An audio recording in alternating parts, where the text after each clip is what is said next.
चलो आज हम लोग स्टार्ट करते हैं सीएमए इंटर पेपर 10 एफएम में जो अपना अगला चैप्टर है मैनेजमेंट ऑफ रिसीवर्स उसका क्विक रिवीजन।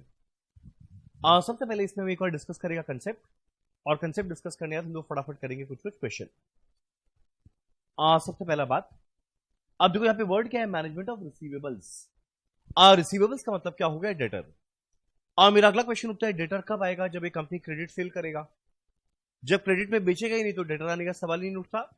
तो अब हमारा अगला क्वेश्चन उठता है कि कंपनी क्रेडिट में बेचे क्यों। इसका एकमात्र फायदा है, और मान लो एक कंपनी खाली कैश सेल्स करे तो पता है कस्टमर्स कम आएंगे, पर वही जैसे हम क्रेडिट सेल करना शुरू करेगा ना तो कस्टमर लोग को सेम चीज मिल रहा है पर पैसा देना है बाद में, उनको एक एक्स्ट्रा फैसिलिटी मिला ना, तो ऑब्वियस सा बात है वो कस्टमर यहां पर थोड़ा बढ़ेगा। यानी जब भी हमारे कंपनी क्रेडिट सेल करता है उसका एकमात्र कारण क्या है, अपने सेल को इंक्रीज करना। अब लगाना थोड़ा बुद्धि, अगर बाई चांस सेल इंक्रीज होगा, इनकम स्टेटमेंट को याद करना, अगर बाई चांस सेल इंक्रीज होगा तो बताओ कौन सा कॉस्ट इंक्रीज होगा, मेरा वेरिएबल कॉस्ट इंक्रीज होगा, यानी इन शॉर्ट मेरा कंट्रीब्यूशन बढ़ जाएगा। पर ध्यान देना जो मेरा फिक्स कॉस्ट है वो क्या रहेगा, सेम। अब इसके बाद जो आता था ना, हम लोग लेवरेज में बोलते थे ईबीआईटी, पर यहाँ पे ईबीआईटी नहीं बोलते, यहां बोलते हैं ग्रॉस प्रॉफिट। आ गया ग्रॉस प्रॉफिट। यानी जैसे ही क्रेडिट में बेचे मेरा फायदा तो देखो हुआ, सेल बढ़ गया, वेरिएबल कॉस्ट थोड़ा बढ़ेगा, कंट्रीब्यूशन बढ़ गया, तो हमेशा क्रेडिट में बेचो, ऐसा बात नहीं है। क्रेडिट में बेचने का फायदा अगर है तो क्रेडिट में बेचने का 4 नुकसान भी है। पहला क्वेश्चन उठता है क्या क्या नुकसान है। पहला, क्रेडिट में बेचेंगे तो शायद कस्टमर पैसा ना दे, यानी बैड डेट का रिस्क है। अगला, एक बार क्रेडिट में बेच दिए तो जिस दिन उसका क्रेडिट पीरियड खत्म होगा पैसा देने वो नहीं आएगा, मेरे को भेजना पड़ेगा किसी को, तो जिसको भी भेजेंगे उसमें कलेक्शन कॉस्ट लगेगा।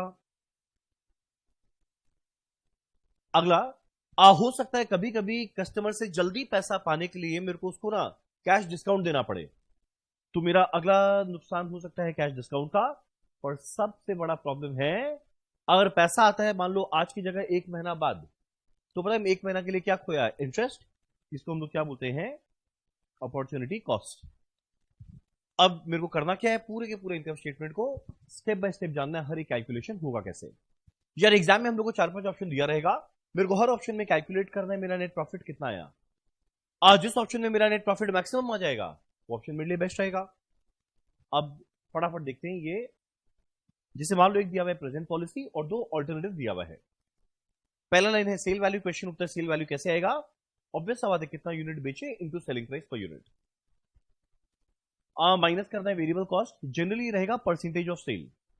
मान लो एग्जांपल 70% ऑफ सेल, तो पहले वाले में 70% ऑफ सेल है तो तीनों में 70% ऑफ सेल ही है, यानी मेरा वेरिएबल कॉस्ट का परसेंटेज ऑन सेल हमेशा फिक्स रहता है। अगला बात, मेरा variable cost per unit same रहता है, तो वेरिएबल कॉस्ट कैलकुलेट करने का 2 तरीका, आइदर वेरिएबल कॉस्ट परसेंटेज में दे देगा या वेरिएबल कॉस्ट पर यूनिट बताएगा। तो टोटल वेरिएबल कॉस्ट कैसे आएगा, variable cost per unit into कितना क्वांटिटी हम लोग सेल किए। अब इसके अलावा एक ये वाला चीज हम लास्ट डे भी बताया था कि वेरिएबल कॉस्ट का percentage on sale plus contribution percentage on sale, मतलब पीवी रेशियो मिलाकर हमेशा आएगा 100 के बराबर। यानी अगर मान लो पीवी रेशियो दिया है 70% तो ऑटोमेटिकली वेरिएबल कॉस्ट क्या है 30%। तो सेल आया, वेरिएबल कॉस्ट आया, कंट्रीब्यूशन आया, माइनस करना है फिक्स कॉस्ट। हम बताते हैं मैक्सिमम गलती यहां पे होता है। फिक्स कॉस्ट ध्यान देना टोटल में सेम रहेगा। अब जानबूझ के ना एग्जाम में वो क्या करेगा बताए, वो बोलेगा total cost per unit ₹10, variable cost per unit ₹6। जब मेरा फिक्स कॉस्ट पर यूनिट कितना आया, 10 माइनस 6 4। अब तुरंत जानने का कोशिश करना ये जो फिक्स कॉस्ट ₹4 पर यूनिट आया ये कितने यूनिट्स पे निकाला गया है। मान लो क्वेश्चन में बोला है 20,000 यूनिट पे निकाला, तो फिक्स कॉस्ट क्या आएगा, 20,000 इंटू 4 80,000। अब भले मेरा यहां पे यूनिट बढ़े या यूनिट गिरे, एक बार मेरा फिक्स कॉस्ट 80,000 आ गया, ये हमेशा क्या चलता रहेगा, सेम। यानी देखो मेरा फिक्स कॉस्ट कैसे आएगा, जितना टोटल कॉस्ट पर यूनिट है उसमें से वेरिएबल कॉस्ट पर यूनिट हटा, fix cost per unit into करना कितने यूनिट जो आज के दिन बेचे। एक बार ये फिक्स कॉस्ट आया, अब ये जन्म जन्मांतर हमेशा क्या रहेगा, सेम। नॉर्मल बात। तुम लोग कहां तक पहुंच गए, ग्रॉस प्रॉफिट। अब एक बार जीपी आ गया, उसके बाद मेरे को माइनस करना होता है बैड डेट। जब भी बैड डेट देगा ये हमेशा देगा as a percentage of sale, यानी जितना सेल किए मान लो उसका 1% बैड डेट है, 1.5%, 2%, तो सेल वैल्यू का इतना परसेंट बैड डेट निकाल लिए। कलेक्शन कॉस्ट हमेशा दिया रहेगा, या एक और नाम से बोलेगा cost of credit administration, credit पे जो दिए उसका एडमिनिस्ट्रेशन का कॉस्ट। अगला कैश डिस्काउंट को हम लोग बात करेंगे थोड़ा बाद में। अब जो सबसे इंपॉर्टेंट है, बात करते हैं अपॉर्चुनिटी कॉस्ट के बारे में। अब मेरा अपॉर्चुनिटी कॉस्ट क्या है? एक तरह का इंटरेस्ट तो है, और ज्यादा टाइम पहले नहीं, याद करना क्लास 5-6 को जब इंटरेस्ट का कैलकुलेशन करना हम लोग सीखे थे, याद उसका फॉर्मूला क्या था? Principal into rate into time. अब मेरा क्वेश्चन उठता है, क्या पी होगा, क्या आर होगा, क्या टी होगा? देखो, पहला बात, पी क्या हो सकता है? दो चीज, आइदर हो सकता है सेल या हो सकता है कॉस्ट। प्रिंसिपल में क्या आ सकता है? आइदर सेल या फिर रहेगा कॉस्ट। दोनों अप्रोच सही है, पर ध्यान देना ये इंडिया है, इंडिया, और अगर इंडिया है तो हम लोग यहां पर हमेशा क्या फॉलो करते हैं? Cost approach. कारण क्या है कि मेरे को इंटरेस्ट किस पे देना है? जितना मेरे को लोन लेना है। अब लोन कितने रुपए का लेंगे? जितना मेरा खर्चा होना है। तो जितना खर्चा होने वाला है वो ले लो, उसमें क्या आएगा? वेरिएबल कॉस्ट, फिक्स्ड कॉस्ट मिला के वो आया मेरा प्रिंसिपल। अब उतने रुपए का मेरे को लोन चाहिए जिसपे इंटरेस्ट रेट देना पड़ेगा, तो ये आया इंटरेस्ट रेट। क्वेश्चन उठता है कौन से कितने टाइम पीरियड के लिए? जितना टाइम पीरियड बाद मेरा डेटर मेरे को पैसा देगा। मान लो ये है 2 मंथ्स, तो डिवाइड करना पड़ेगा 12 से। अगर मान लो ये 2 वीक्स, तो डिवाइड करना पड़ेगा 52 से। अगर ये मान लो है 2 डेज, तो डिवाइड करना पड़ेगा 365 से, या 360। अरे ये कौन है? आप कौन है? ओ अच्छा, अजय अजय अजय, बैठो बैठो। हम लोग जस्ट डिवीजन खत्म होने वाला, घबराना नहीं, जस्ट खत्म होने वाला। अब बस सीधा क्वेश्चन करेंगे, ठीक है? बढ़िया लड़के कर लेगा, ठीक है ना? यानी मेरा अपॉर्चुनिटी कॉस्ट के अंदर में क्या आया? प्रिंसिपल, जिसमें इधर रहेगा variable cost plus fixed cost, into करेंगे इंटरेस्ट रेट, इंटू करेंगे टाइम पीरियड, जितने दिनों बाद हमारा कस्टमर पैसा दिया। अगर मंथ में है तो डिवाइडेड बाय 12, वीक में है तो 52, डेज में है तो 360 या 365। अब अगर बाई चांस क्वेश्चन के अंदर में मान लो फिक्स कॉस्ट मेंशन नहीं किया, तो खाली वेरिएबल कॉस्ट पे निकालेंगे। पर अगर बाई चांस कभी ना फिक्स कॉस्ट मेंशन करे, ना वेरिएबल कॉस्ट, तब तो देखो कॉस्ट मेरे पास है ही नहीं, और अगर है ही नहीं तो मेरे पास ऑप्शन क्या है? सीधा सेल पे कैलकुलेट करना। तो प्रिंसिपल में कॉस्ट आया। अब ये जो इंटरेस्ट रेट है, क्वेश्चन उठता है ये इंटरेस्ट रेट क्या होगा? देखो, एक बार ना तुम लोग लास्ट देखा लेवरेज का इनकम स्टेटमेंट का फॉर्मेट मेरे को बताएगा जल्दी से? सेल माइनस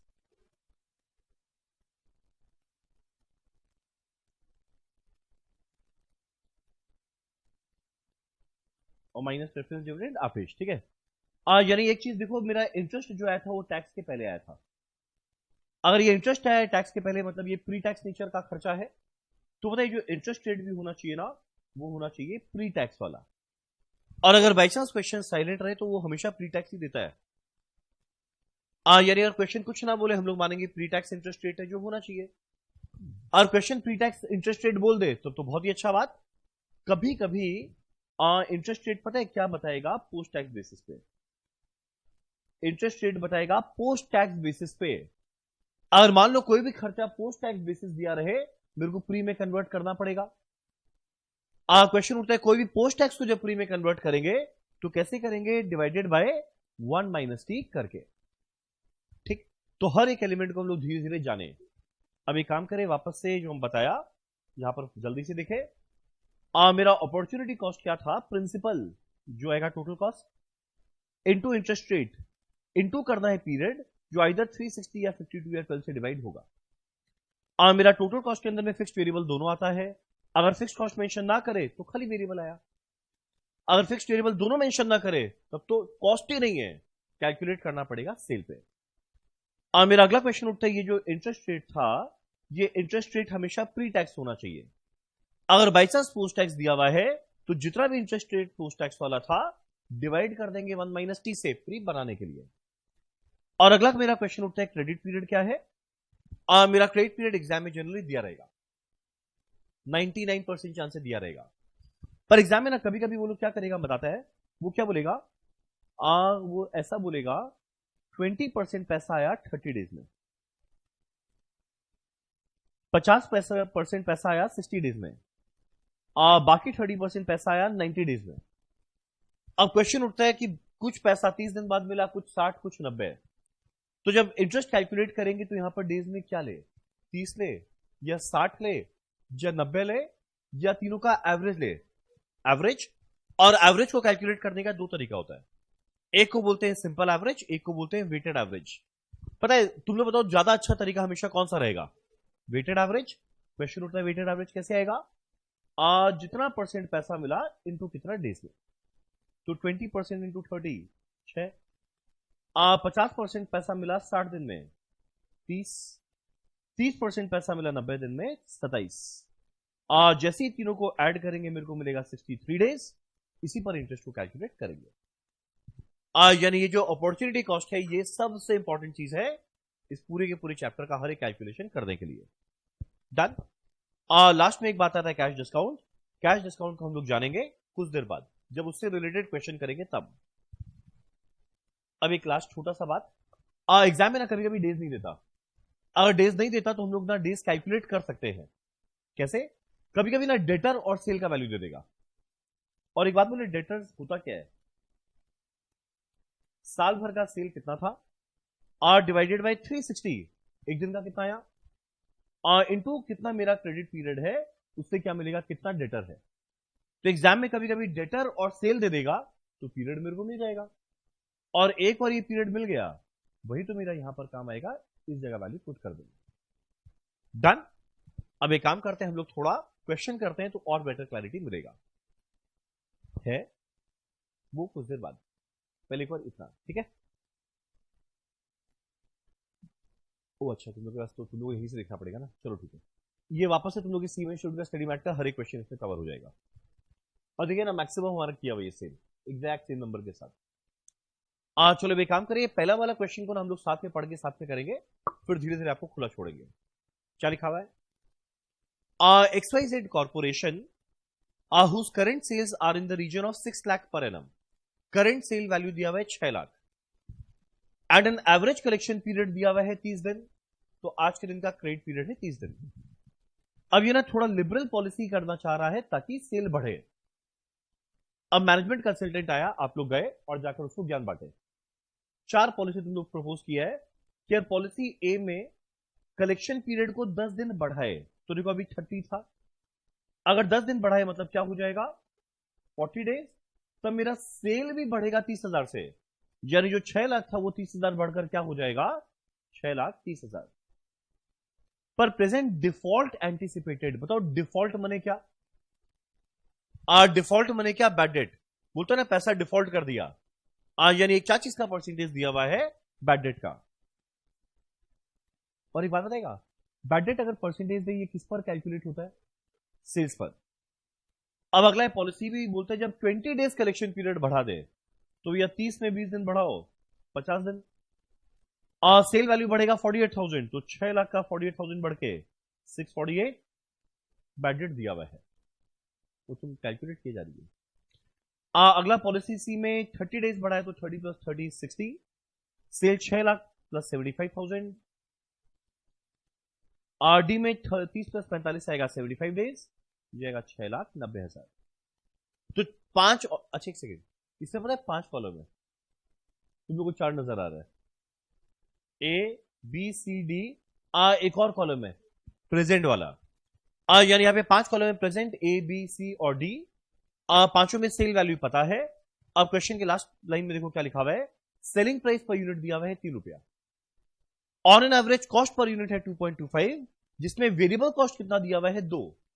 तो एक बात बताओ, कुल मिलाकर कॉस्ट है 2.25 पर यूनिट, इसमें वेरिएबल कॉस्ट दिया हुआ है 2 रुपया, यानी बताओ बाकी जो 0.25 बचा वो कौन सा कॉस्ट है, ये कौन सा आएगा, फिक्स कॉस्ट।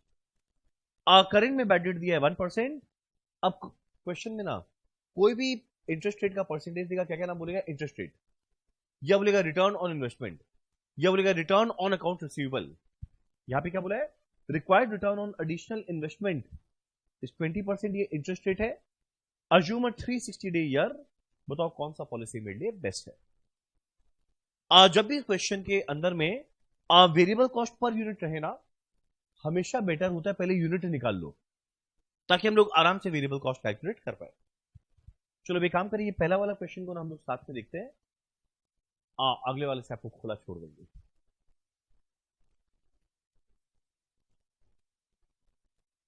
अब यहां पूरा पूरा बैठ के ना नहीं लिखेगा, क्योंकि हम लोग फटाफट कर रहे हैं ना, इसलिए।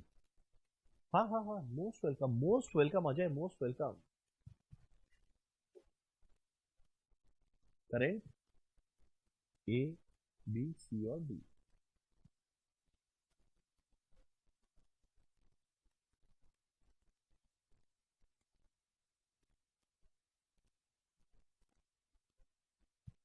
देखो मेरे को पांचों ऑप्शन में सेल वैल्यू पता है और वेरिएबल कॉस्ट दिया है पर यूनिट, तो पहले यूनिट भी जानना जरूरी है। तो एक काम करते हैं, पहले ना यूनिट से निकालते हैं। तुम लोग मेरे को बताओ यूनिट हम कैसे निकालें। सेल वैल्यू देखो मेरे को हर ऑप्शन में दिया हुआ है, तो यूनिट कैसे आएगा, बुद्धि लगाओ। हर ऑप्शन में टोटल सेल वैल्यू पता है, मेरे को निकालना है कितना कितना यूनिट बेचे थे, ये unit divided by, correct, divided by selling price करके।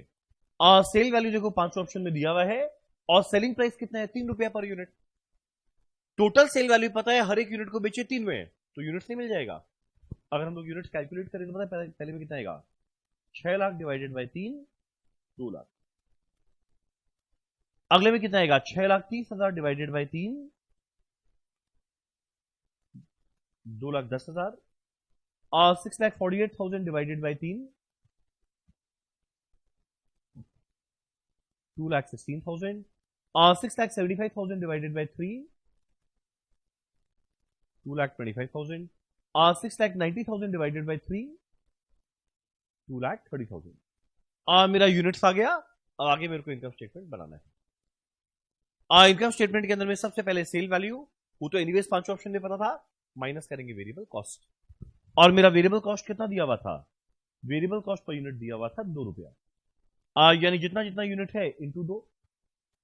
तो पहले sale minus variable cost contribution, फिर देखते हैं फिक्स कॉस्ट में, याद है ना बताया था, तुम लोग गलती करेगा, ध्यान से करना, खाली पहले वाले में फिक्स कॉस्ट निकालना टोटल में, और टोटल को रख देना सेल।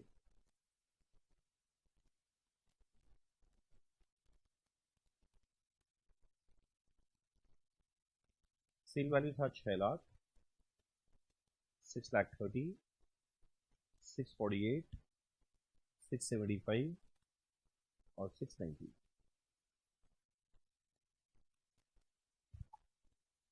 तुम लोग का वेरिएबल कॉस्ट अपने आप कैलकुलेट करना।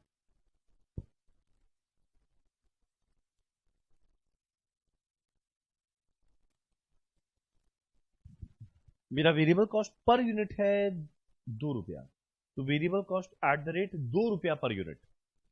यानी पांचों ऑप्शन में जितना जितना यूनिट बनाए एट द रेट 2।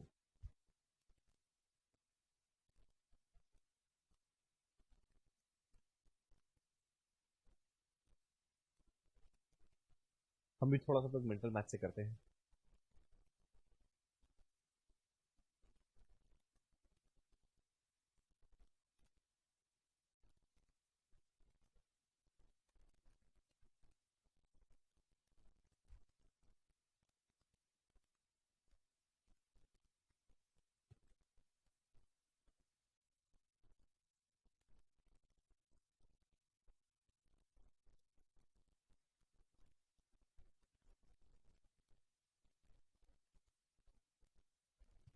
तुम लोग देखना कंट्रीब्यूशन तक पहुंचाना।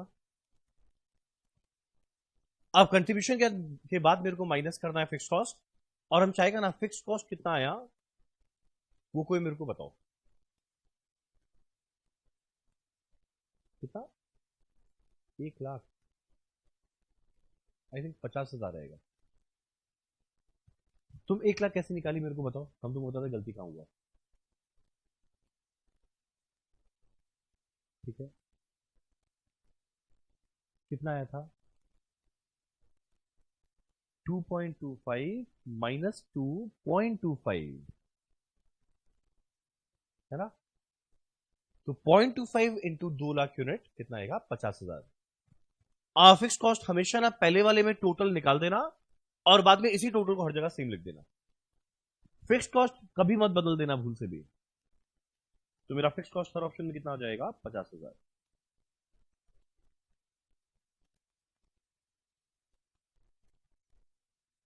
मेरे को तुरंत मिल जाएगा ग्रॉस प्रॉफिट, जीपी।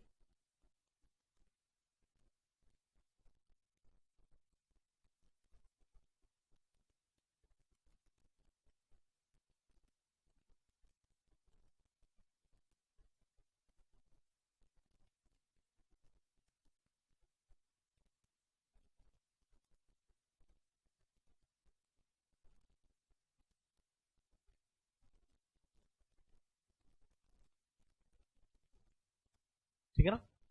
अब यहां से मेरे को माइनस करना होता है 3 चीज। पहला है बैड डेट जो दिया हुआ है, ये चारों में भी दिया हुआ है, करंट में भी दिया हुआ था 1%। तो ये सारा का सारा परसेंटेज आएगा सेल का। एकदम आराम से करना, ये सब क्वेश्चन एग्जाम में 7-8 नंबर का आता है। तो करंट में 1% है तो सेल वैल्यू 6 लाख, उसका 1%। पॉलिसी ए में 1.5% है तो 6,30,000 का 1.5%। पॉलिसी बी में 2% है तो 6,48,000 का 2%। अगले वाले में 3% है तो 675 का 3%। लास्ट वाले में 4% है, 690 का 4%। तो पहला बैड डेट। अगला, अगर बाई चांस कलेक्शन कॉस्ट होता तो जरूर माइनस करते हैं, है ही नहीं यहां पर। और लास्ट में अपॉर्चुनिटी कॉस्ट। कहीं पे भी अटको ना, मेरे से पूछ लेना।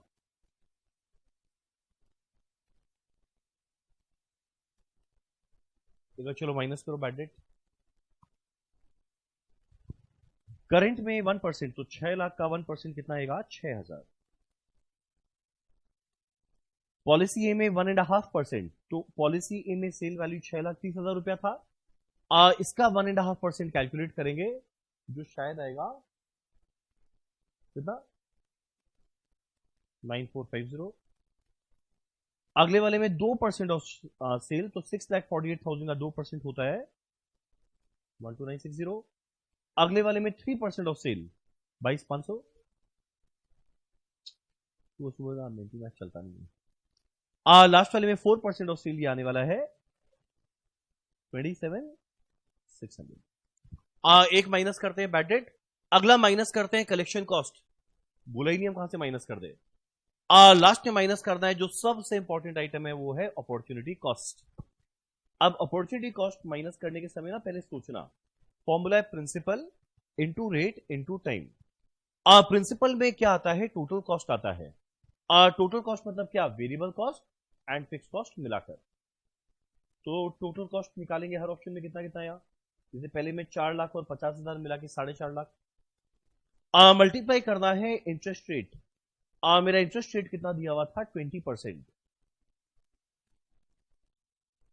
मल्टीप्लाई करना है टाइम। टाइम आइदर मंथ में रहेगा या वीक में रहेगा या डेज में रहेगा। देखो यहां पर किसमें दिया हुआ था? डेज में।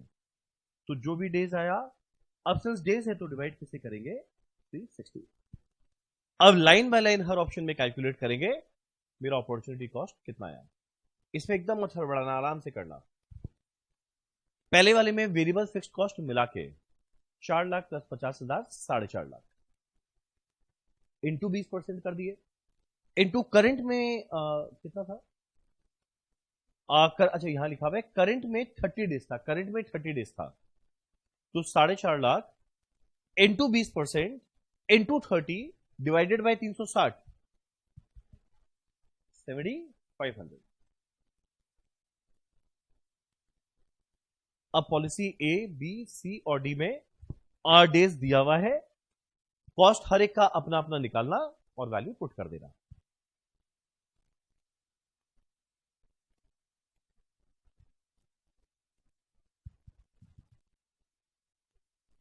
अगले वाले में 4,20,000 प्लस 50,000 मिला के 4,70,000 इंटू 20%। इंटू कितना डेज है? 40 डेज तो इंटू 40 बाई 360। ये आई थिंक आएगा 10,444।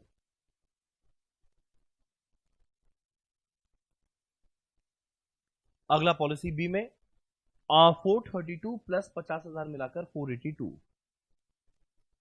इंटू 20%, इंटू डेज कितना आएगा 50 बाय 360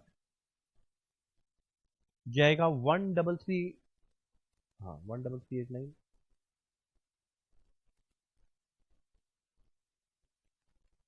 अगले वाले में 4.5 लाख प्लस 50,000 मिलाकर 5 लाख का 20% कितना डेज के लिए है 16 जाएगा आई थिंक 16667।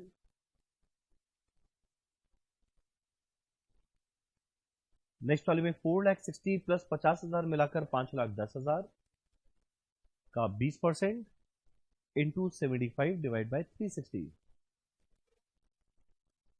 1256 आया ना। तो अब ग्रॉस प्रॉफिट आ गया, माइनस कर दिया अगला दोनों कॉस्ट, मेरे को मिलेगा नेट प्रॉफिट। जिस ऑप्शन में मेरा नेट प्रॉफिट मैक्सिमम आएगा वो ऑप्शन मेरे लिए बेस्ट हो जाएगा। ठीक,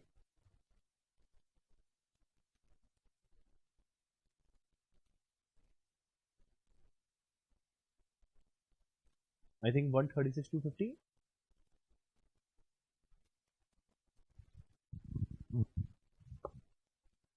छोड़ो, आज सुबह सुबह दिमाग नहीं लगाएंगे ज्यादा।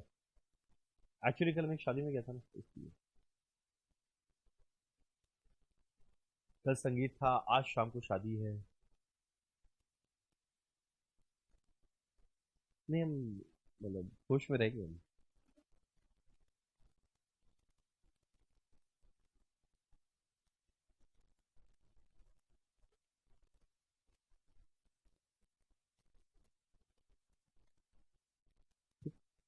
यानी इवेंचुअली हम लोग किस ऑप्शन को ऑप्ट करेंगे जहां मेरा नेट प्रॉफिट मैक्सिमम आएगा। वो कौन सा में आने वाला है, ऑप्शन ए। सही है ना। अब जो अगला क्वेश्चन नंबर 2 है, एक बार हम बस खाली डिस्कस करके छोड़ेगा और हम चाहेगा तुम लोग खुद करो, खाली हम डिस्कस करके छोड़ देगा। क्या लिखा हुआ है, ABC corporation is considering relaxing its present credit policy and is in the process of evaluating to propose policy. एक भी नंबर नहीं है ना लाइन में, कोई काम का नहीं है। Currently the firm has annual credit sale of 50 lakh and account receivable turnover ratio है 4 times। Current level of bad debt दिया हुआ है 1,50,000। और एक बात बोले, जो जो करंट में लिखा है ना वो वापस से नीचे रिपीट कर दिया। सेल वैल्यू 50 लाख वापस से बोल दिया। टर्नओवर रेशियो 4 टाइम्स वापस से बोल दिया।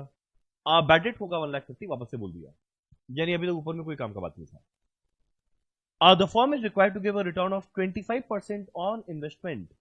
इंटरेस्ट रेट दिया हुआ है और आगे वेरिएबल कॉस्ट कितना दिया हुआ है 70% ऑफ सेल।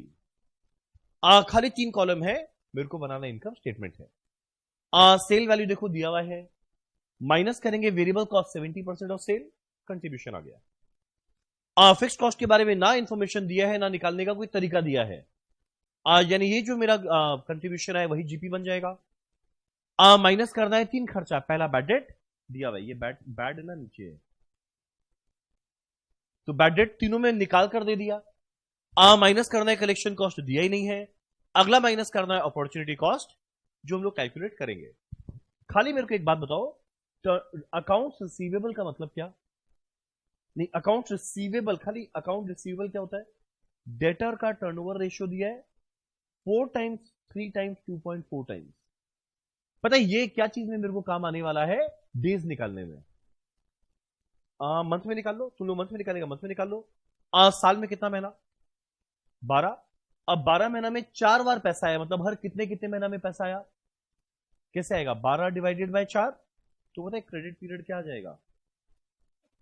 पहले वाले में 3 मंथ्स, यहां पे आएगा 12 डिवाइडेड बाय 3 4 मंथ्स, यहां पे आएगा 12 डिवाइडेड बाय 2.4 5 मंथ्स। अब क्वेश्चन नॉर्मल हो गया। अब हम चाहेंगे आप स्वयं कैलकुलेट करने का प्रयास करें।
सेल वैल्यू तीनों में दिया हुआ था, माइनस करना है वेरिएबल कॉस्ट 70% ऑफ सेल। तो देखो पहले वाले में वेरिएबल कॉस्ट पर यूनिट दिया था इसीलिए यूनिट निकाले, यहां पे सीधा परसेंटेज ऑफ सेल दिया है तो सेल पता है उसका परसेंटेज लगा दिए।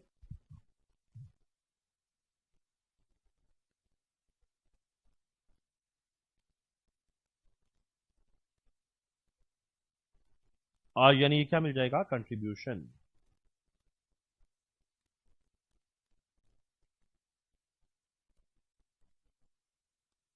अब माइनस करना होता है फिक्स कॉस्ट जो क्वेश्चन में दिया ही नहीं है, यानी यही मेरा जीपी आ जाएगा। अब इसमें माइनस करना है तीन गंदा गंदा खर्चा।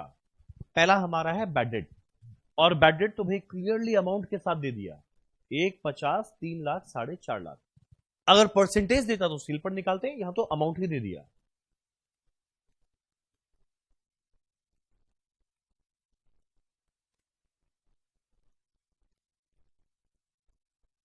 माइनस करना है अपॉर्चुनिटी कॉस्ट,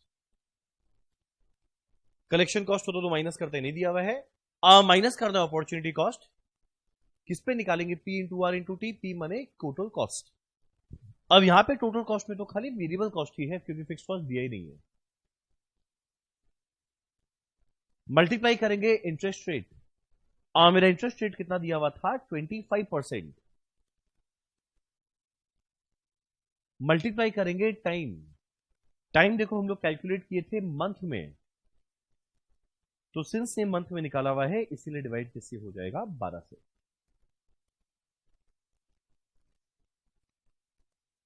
तो पहले वाले में टोटल कॉस्ट में क्या आएगा, ओनली वेरिएबल कॉस्ट 35 लाख का 25% इंटू मंथ कितना निकाले थे फर्स्ट में 3, सिंस ये मंथ में है इसीलिए डिवाइड होगा 12 से। मेरे ख्याल से आएगा 218750, सही बोलो ना। अब अगले वाले में कॉस्ट कितना है, 42 लाख का 25%,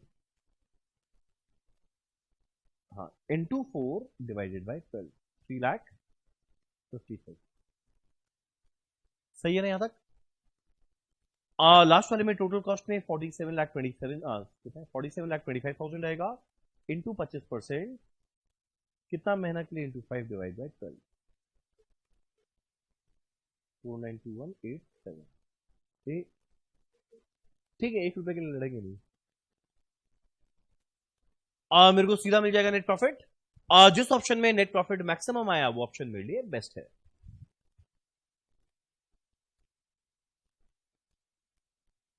$11,31,250, 11,50,000। ठीक, यानी देखना मेरा मैक्सिमम प्रॉफिट कहां पर आया है, ये वाले ऑप्शन में। डन। अब हम लोग करते हैं हमारा अगला प्रश्न। क्वेश्चन नंबर 3 वापस से अपने आप, खाली हम पढ़ के छोड़ रहे हैं। Gemini Prudence Limited is considering the revision of its credit policy with a view to increase the sales and profit. एक भी नंबर नहीं था, कोई काम का नहीं। Currently, all the sales are on credit and customers are given 1 month time to settle the dues. यानी current में क्रेडिट पीरियड है 1 month. It has a contribution of 40% on sale. एक बार ना ये वाला लाइन सोचो, कंट्रीब्यूशन है 40% ऑन सेल, इसका ऑटोमेटिकली मतलब है वेरिएबल कॉस्ट है 60% on sale, and it can raise additional fund, और ये फंड या लोन ले सकता है कौन से रेट पे, 20% पर एनम इंटरेस्ट रेट दिया हुआ है। The marketing director of the company has given the following option with the draft estimate for consideration. 4 column है, करंट ऑप्शन 1 2 3, सेल वैल्यू चारों में दे दिया, माइनस करना है वेरिएबल कॉस्ट 60% ऑन सेल, मिल गया कंट्रीब्यूशन।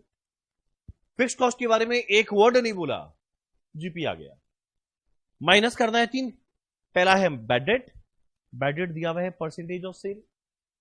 अगला माइनस करना है कलेक्शन कॉस्ट, इसका एक और नाम होता है कॉस्ट ऑफ क्रेडिट एडमिनिस्ट्रेशन, दे दिया। अगला माइनस करना है अपॉर्चुनिटी कॉस्ट, जिसके लिए मंथ दिया हुआ है। बस कैलकुलेट करना है सबसे अच्छा ऑप्शन कौन सा।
सबसे पहले सेल वैल्यू फर्स्ट टाइम दिया हुआ है 200, 210, 220, 250।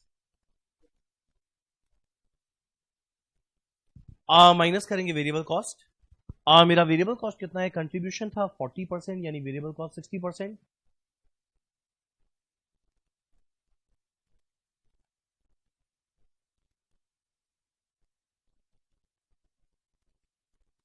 मिल जाएगा कंट्रीब्यूशन।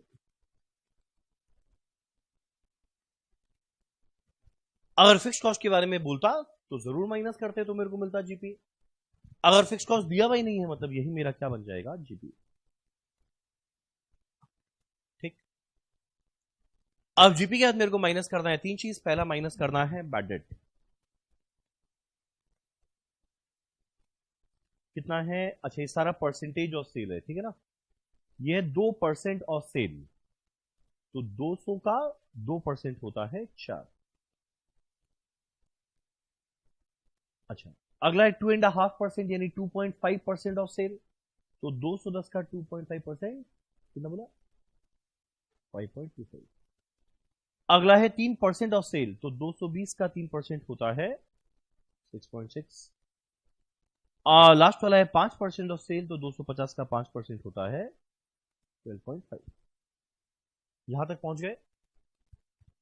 यानी बैड डेट कभी आइदर पूरा वैल्यू दे देगा या परसेंटेज ऑफ सेल देगा।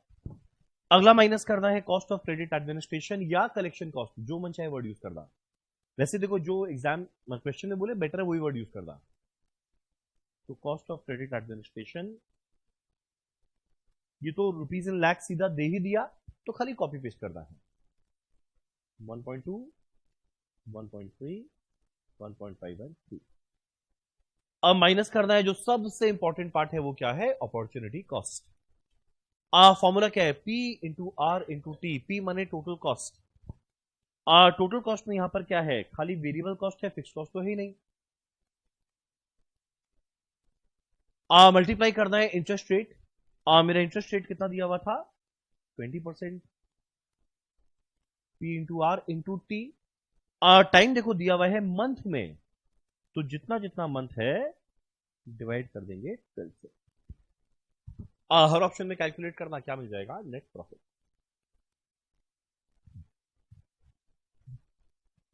पहले वाले में टोटल कॉस्ट कितना है? 120 का 20%। मंथ कितना है? मंथ कितना है? 1 डिवाइड बाई 12, 2 बस। अगले वाले में आएगा 126 इंटू 20%, 126 इंटू 20%। देखो ये 1.5 मंथ है, यानी 1.5 month into 1.5 divided by 12, 3.15। Next वाले में 132 का 20%। एक मिनट मैच लगाए अपने, छोड़ो।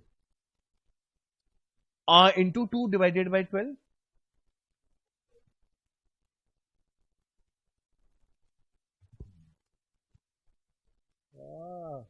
क्या बात है, ये हमेशा आधा क्लास के बाद आता है।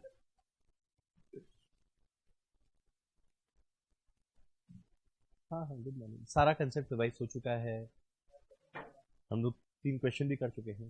चलो, अगले वाले में 120 का, सॉरी 150 का 20% इंटू 3 डिवाइडेड बाई 12, ये आएगा 7.5। यानी मेरे को इससे सीधा पता है क्या मिल जाएगा? नेट प्रॉफिट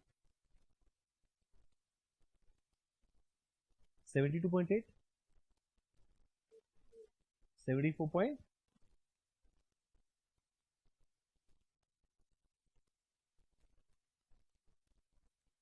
यानी फाइनली हम लोग किस ऑप्शन को ऑप्ट करेंगे जहां मेरा प्रॉफिट मैक्सिमम आएगा? वो कौन सा था? ये चल रहा है। ओ हाँ, वो उसमें प्रॉब्लम हो रहा है, कल से आएगा। चलो डन, हम अपलोड कर रहे थे कल, उस दिन अपलोड कर रहे वैसे। चलो डन। अब है question number 4।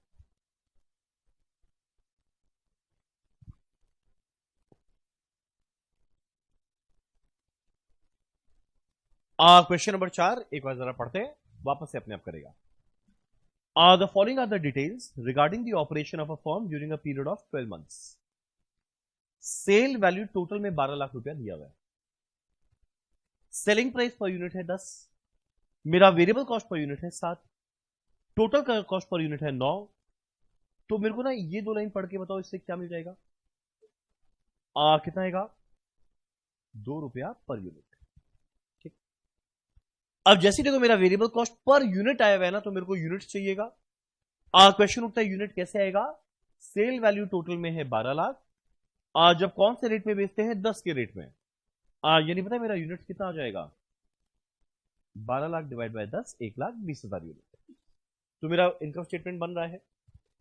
Credit period allowed to customer 1 month, आज के दिन का क्रेडिट पीरियड है 1 महीना। The firm is considering a proposal for a more liberal extension of credit which will result in increase in the average collection period from 1 month to 2 months. यानी present में 1 month है, propose में 1 की जगह ये 2 months होने वाला है। अब जैसे ही क्रेडिट पीरियड बढ़ाएगा, ऑब्वियस सा बात है सेल बढ़ जाएगा। This relaxation is expected to increase the sale by 25% from its existing level. यानी आज के दिन जितना यूनिट हम लोग बेचते थे, प्रपोज में ये 25% ज्यादा बेचने लगेंगे। 1,20,000 में 25% बढ़ाकर देखेंगे कितना आ जाएगा, 1,50,000। तो 2 कॉलम बनेगा, present and proposed. You are required to advise the firm regarding adoption of new credit policy, presuming firm's required return on investment कितना है, 25% इंटरेस्ट रेट। सिंस हमारा वेरिएबल कॉस्ट में पर यूनिट था, तो शुरुआत यूनिट से करेंगे। 2 कॉलम प्रेजेंट एंड प्रपोज्ड। हाँ, पहले यूनिट लिख देंगे, यूनिट के बेसिस पर इनकम स्टेटमेंट आराम से बन जाएगा।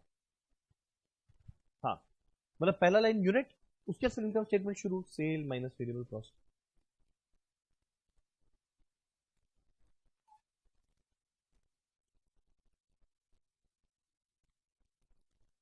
फिर वेरिएबल कॉस्ट भी ऐसी 25% इंक्रीज कर देंगे, और फिक्स कॉस्ट को सेम रख देंगे। हाँ देखो, सिंस यहाँ पे 2 ही कॉलम है ना, तो ये काम हो गया। 4-5 कॉलम होता ना, तो बेटर है यूनिट निकाल देना चाहिए, तो फिर हमेशा के लिए झमेला खत्म हो जाता है। हाँ, बेटर वही है कि यूनिट निकाल के करना चाहिए, तो उसमें मिस्टेक होने का चांस खत्म हो जाएगा।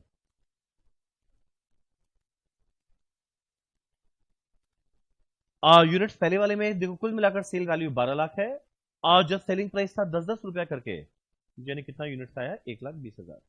प्रेजेंट में 1,20,000। अब आगे बोलता है फ्यूचर में ये 25% बढ़ जाएगा, तो 1,20,000 को 25% अगर बढ़ाते हैं, तो ये आ जाएगा 1,50,000 यूनिट्स। यहां तक आया। अब खाली इनकम स्टेटमेंट बनाना है, फिक्स कॉस्ट ढंग से लिखना। हम बोलते हैं ना, गलती खाली फिक्स कॉस्ट पे करते हैं लोग जाके, प्रेजेंट में निकालना, और एक बार ये टोटल आ गया, टोटल को सेम रख देना। चलो सेल वैल्यू, मेरा सेलिंग प्राइस पर यूनिट था 10, तो सेल वैल्यू आएगा @10 पर यूनिट। एक यूनिट का 10, तो 1,20,000 का 1,20,000 इंटू 10, और 1,50,000 यूनिट का 1,50,000 इंटू 10। ठीक, माइनस करना है वेरिएबल कॉस्ट। मेरा वेरिएबल कॉस्ट पर यूनिट कितना दिया हुआ है, 7।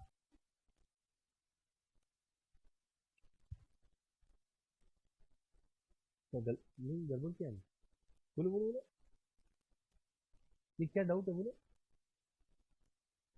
नहीं, ये तो नहीं है। अब एग्जाम में बैडेड नहीं बोलेगा, तुम मुस्कुराएगी थोड़ी क्वेश्चन पेपर को देख देख के। नहीं नहीं, ऐसा तुम्हारा आंख इतना भी कमजोर नहीं होगा कि बैडेड होगा तुमको ना दिखे।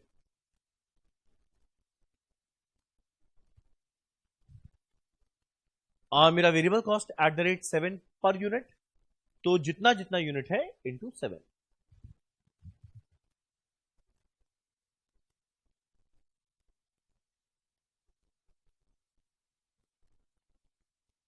मिलेगा कंट्रीब्यूशन,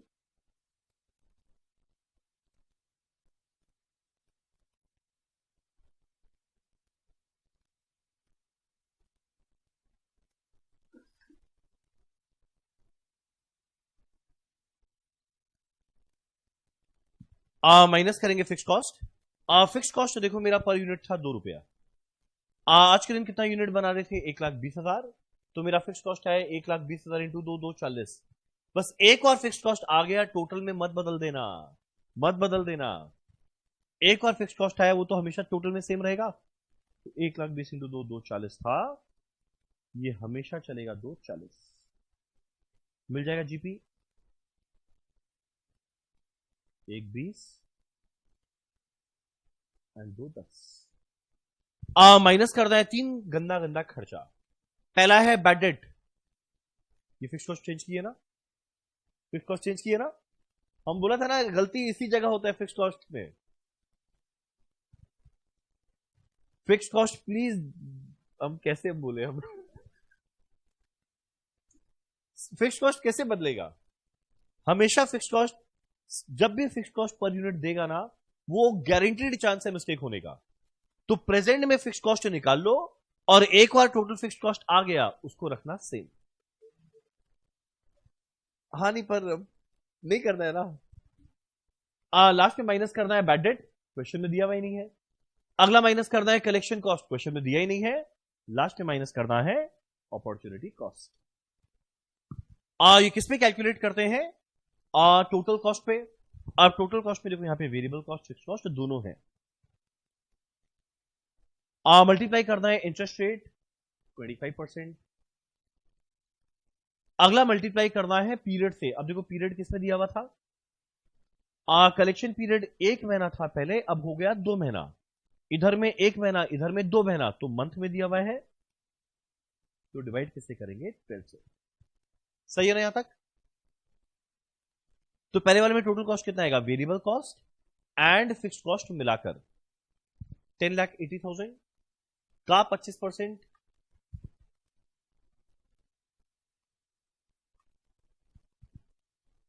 इंटू करना है मंथ डिवाइड बाय 12। मंथ कितना है? 1 डिवाइडेड बाय 12, 22,500। जरा प्रपोज वाले में भी निकाले। वेरिएबल कॉस्ट है 10,50, फिक्स कॉस्ट है 2,40, दोनों मिलाकर आने वाला है 12,90,000 इंटू 25% इंटू मंथ कितना चल गया? 2 डिवाइड बाय 12, 53,750। मेरे को सीधा क्या मिल जाएगा? Net profit 97,500।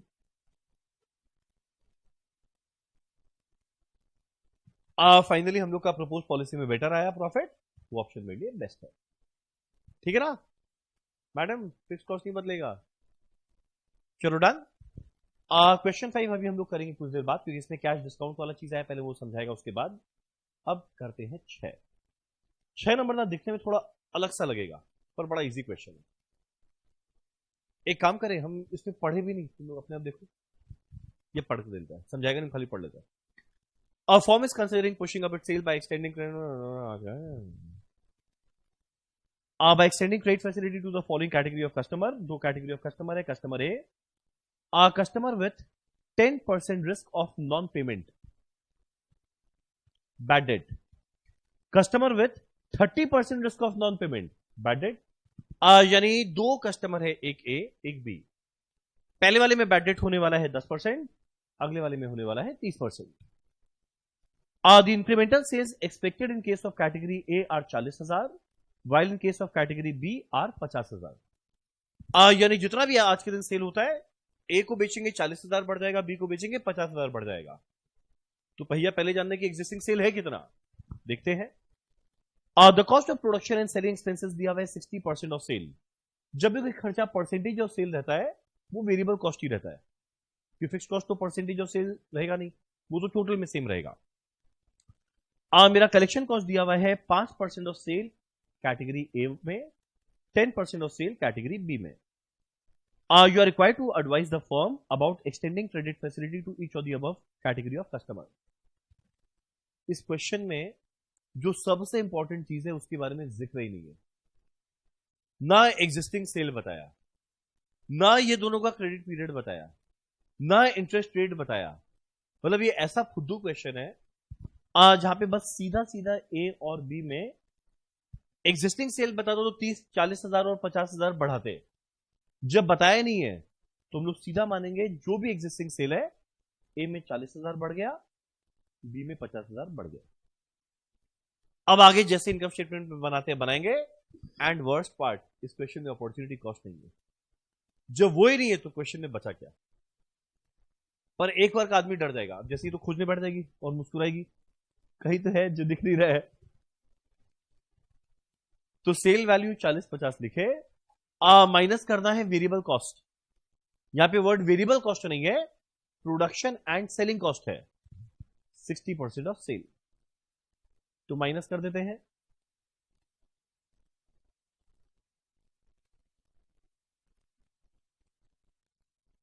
$40,000 का 60% $24,000, $50,000 का 60% $30,000।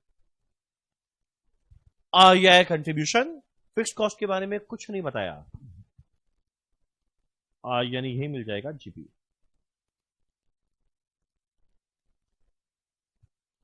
माइनस करना है 3 गंदा गंदा खर्चा।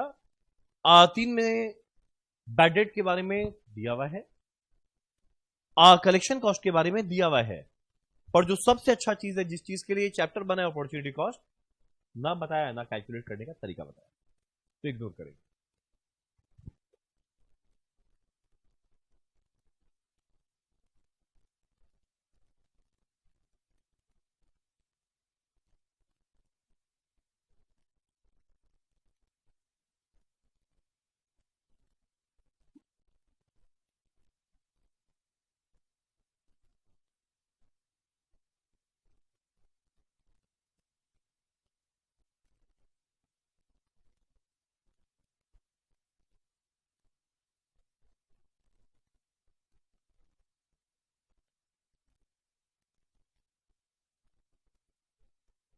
माइनस करें बैड डेट। पहले वाले में देखो बैड डेट क्या दिया हुआ है, 10%।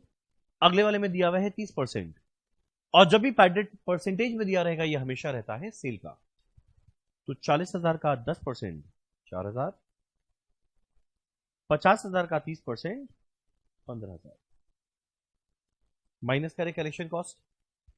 मेरा कलेक्शन कॉस्ट देखो कितना दिया हुआ है, अमाउंट टू 5% ऑफ सेल ए में, 10% ऑफ सेल बी में। यानी यहां पे आएगा 40,000 का 5% 2,000। यहां पे आएगा 50,000 का 10% 5,000। एक जरा नेट प्रॉफिट देखिए कितना कितना आ जाएगा, 10,000 आए, शून्य। क्या बात है। You are required to advise the firm about extending trade facility to each of the above category of customer। तो ए में करके फायदा है कि 10,000 का प्रॉफिट है, बी ब्रेक इवन पॉइंट है, करो तो चलेगा, नहीं करो तो भी चलेगा। डन। तो बड़ा अलग टाइप का विचित्र क्वेश्चन था ये। अब हम लोग करने जा रहे हैं, अब जो बचा है 3 क्वेश्चन, तीनों अच्छा है। ये वाला इलस्ट्रेशन करना, अब ये बहुत ही अच्छा क्वेश्चन है। पूरे के पूरे टेबल में पढ़ के, अभी हम कुछ देर पहले एक बात बताया था, एक बात तुम लोग पहले याद दिलाया था, क्या बताया था। जब भी हमारा कस्टमर इंस्टॉलमेंट में पेमेंट करेगा, यानी कुछ परसेंट कुछ दिनों में, कुछ परसेंट कुछ दिनों में, कुछ परसेंट कुछ दिनों में, तो एवरेज ही निकालते हैं। और एवरेज कैसे निकालते हैं, वेटेड एवरेज। चलो एक काम करें, हम लोग स्टार्ट करते हैं हमारा थर्ड आखिरी क्वेश्चन, फिर कैश डिस्काउंट जानेंगे, उसके बेसिस से 2 क्वेश्चन। पहले वाले का नाम slow players. It's not slow players, ये स्लो पेयर्स है। Slow payers are regular customers of good dealers limited, Calcutta, and have approached the sellers for extension of credit for enabling them to purchase goods from good dealers limited। एक भी number नहीं था, काम का बात नहीं। On the analysis of past performance and on the basis of information supplied, the following pattern of payment schedule emerges in regard to slow payers। अब यहां से काम का बात शुरू। तुम लोग मेरे को ये टेबल को देखकर बताओ, इस टेबल को ना ढंग से घूर घूर के देखो। और ये टेबल के अंदर में ना मुझे 2 चीज नजर आ रहा है। ये टेबल में मुझे 2 चीज, मेरे को घूर घूर के नहीं, क्वेश्चन को घूर, अच्छा उधर है, क्वेश्चन को घूर घूर, मेरे को घूर घूर के देख रही है। क्वेश्चन को घूर घूर के देखो, यहां 2 चीज नजर आएगा। क्या लिखा हुआ है, 30 डेज में 15% पैसा मिला, 60 दिन में 34% मिला, 90 दिन में 30% मिला, 100 दिन में 20% मिला, नॉन रिकवरी है 1%। नॉन रिकवरी माने क्या, बैड डेट। तो इसी टेबल में बैड डेट भी छुपके से बोल दिया था। बैड डेट दिया है 1% ऑफ सेल, और जो पहला 4 है कुछ पैसा 30, कुछ पैसा 60, कुछ पैसा 9, 90, कुछ पैसा 100 दिन बाद मिला। निकालना क्या है? एवरेज। कुछ ना बोले हमेशा निकालेंगे वेटेड एवरेज। तुम लोग एक बार वेटेड एवरेज निकालने का ट्राई करेगा। 30 दिन इंटू 15%, कितना आएगा? 4.5। 60 दिन इंटू 34%,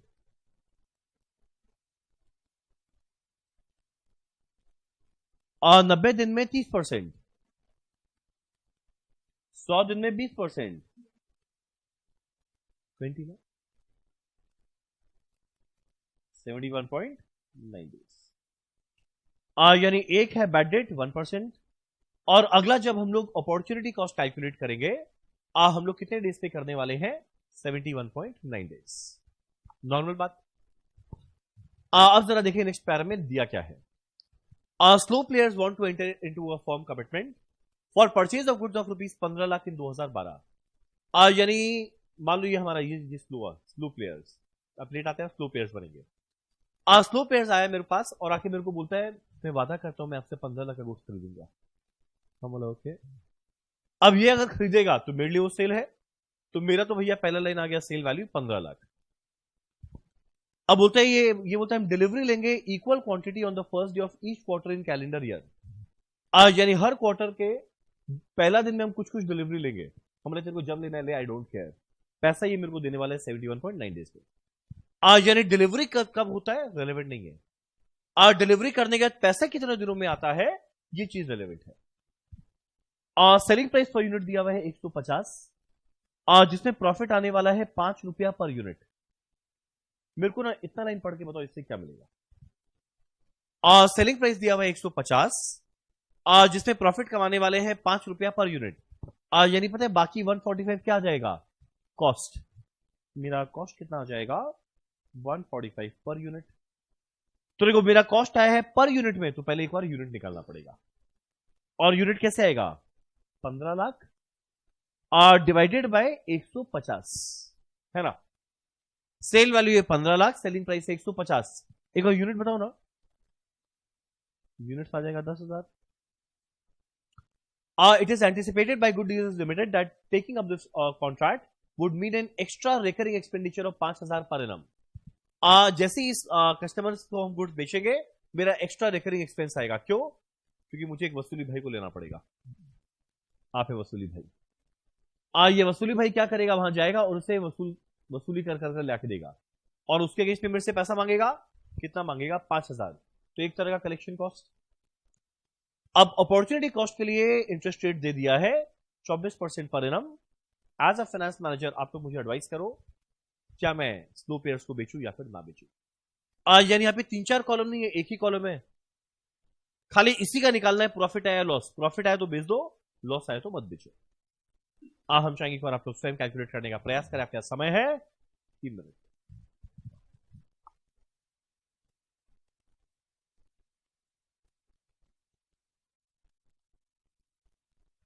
क्या बढ़िया लड़का है, इसको मेरे जीवन का सार जानना है। जीवन का सार तो अब ऐसा है कि 1 महीना बचा है। एक एग्जाम दे दो फिर तुम डेली आना मेरा सत्संग में, तुम डेली जीवन का सार सुनाएंगे।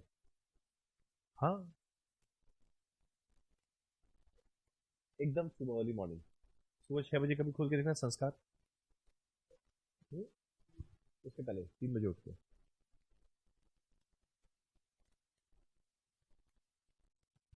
खाली एक ही कॉलम बनेगा।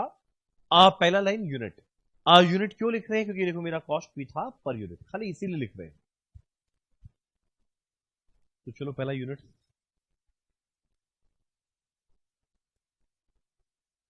हम लोग यूनिट कितना निकाला था? 10,000 आया था। 15 lakh sale value, selling price था 150, यानी 10,000 यूनिट। मेरा सेल वैल्यू 10,000 इंटू 150 15 लाख की था। माइनस करना है कॉस्ट। मेरा कॉस्ट है 145 पर यूनिट। एक यूनिट का 145, तो 10,000 का क्या आएगा? 10,000 इंटू 145। कैलकुलेट करके देखना है कितना आएगा? 14,50,000। ये आया मेरा कंट्रीब्यूशन। फिक्स कॉस्ट नहीं मतलब यही आ गया जीपी 50,000। जीपी के बाद मेरे को माइनस करना है 3 गंदा गंदा खर्चा। मेरा पहला गंदा कॉस्ट कौन सा आने वाला है? Bad debt. अगला कौन सा आने वाला है? Opportunity cost.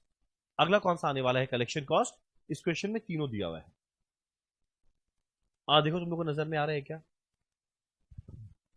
आपको नजर में आ चुका है। आपका नाम क्या है?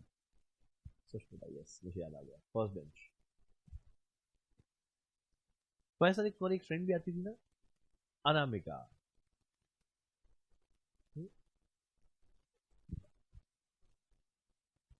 तुमको भी तुम्हारा याद है ना? तुम क्या चीज के लिए फेमस हुआ था? हाँ जय।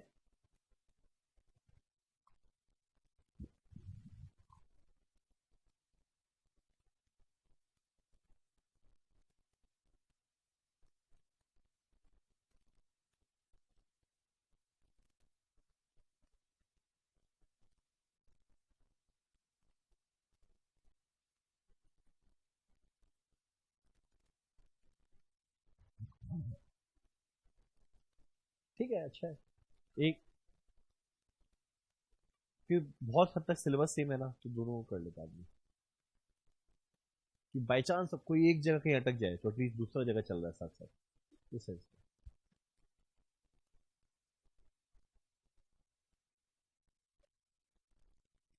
में। जो मन चाहे लो नीचे नोट दे देना। अब तो बेस्ट पार्ट है, ऑफलाइन एग्जाम है तो टीचर देखेगा तुम लोग क्या किया।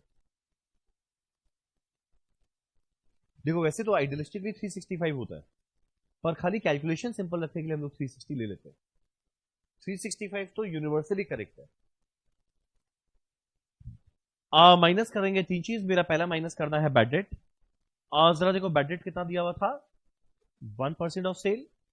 तो 15 लाख रुपए का सेल वैल्यू, उसका 1% होता है 15,000। माइनस करेंगे कलेक्शन कॉस्ट। मेरा कलेक्शन कॉस्ट कितना था वसूली भाई का? खर्चा था 5,000। माइनस करेंगे अपॉर्चुनिटी कॉस्ट, वो है P into R into T. P money cost जो है 14,50,000। मल्टीप्लाई करना है इंटरेस्ट रेट। मेरा इंटरेस्ट रेट है 24%। मल्टीप्लाई करना है टाइम। और देखो क्रेडिट पीरियड हम लोग कैलकुलेट किया था, एवरेज में निकालकर कितना आया था? 71.9 डेज। तुम लोग इसे डिवाइड कैसे से किया है? एक विचित्र जन था, 366 लेंगे हम तो लीप ईयर मान के। हमारा ऐसा भैया था सबके एग्जाम में क्या जाना।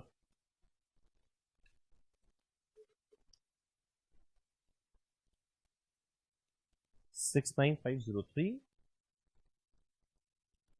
जरा एक बार देखो तो इनको बेच के मुझे प्रॉफिट मिल रहा है या लॉस हो रहा है? लॉस आ गया। कितने का? ये आ गया मेरा नेट लॉस। अब जैसे ही नेट लॉस आया मतलब ये इंडिकेट करता है आई एम रियली सॉरी, मैं आपको गुड सेल नहीं कर सकता। डन। चलो ये वाला हुआ क्वेश्चन खत्म। अब एक और हम कैश डिस्काउंट पॉलिसी बताएगा, उसके बेसिस पे करेंगे दो और क्वेश्चन।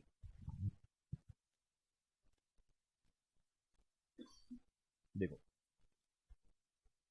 कैश डिस्काउंट पॉलिसी में एक ऐसा टर्म हुआ करता था, पेमेंट टर्म्स है 2/10 नेट 30। क्वेश्चन उठता है ये लाइन क्या चीज को इंडिकेट करता है?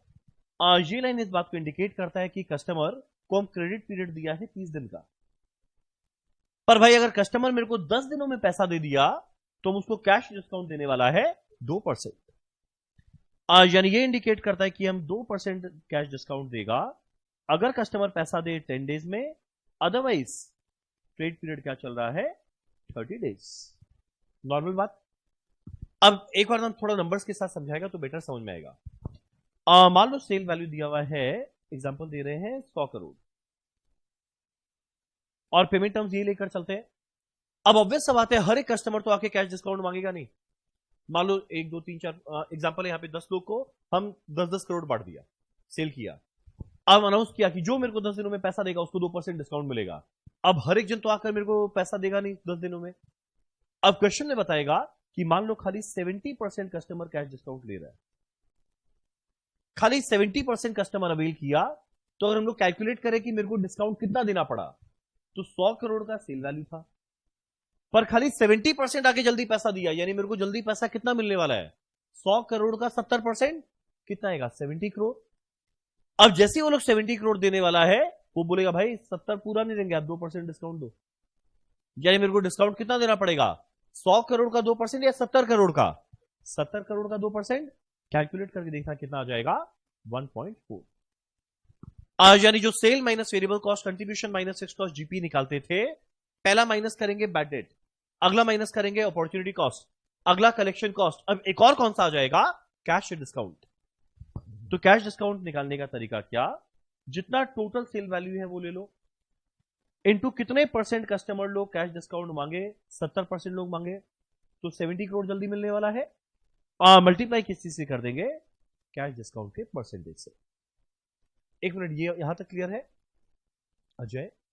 ठीक है ना? मेरा अगला क्वेश्चन उठता है, चलो कैश डिस्काउंट तो निकाल लेंगे, इसके अंदर में एक और लोचा होता है अपॉर्चुनिटी कॉस्ट। जब लेते हैं तो प्रिंसिपल चाहिए, वो कॉस्ट है, इंटरेस्ट रेट दिया रहेगा, मल्टीप्लाई करना है टाइम।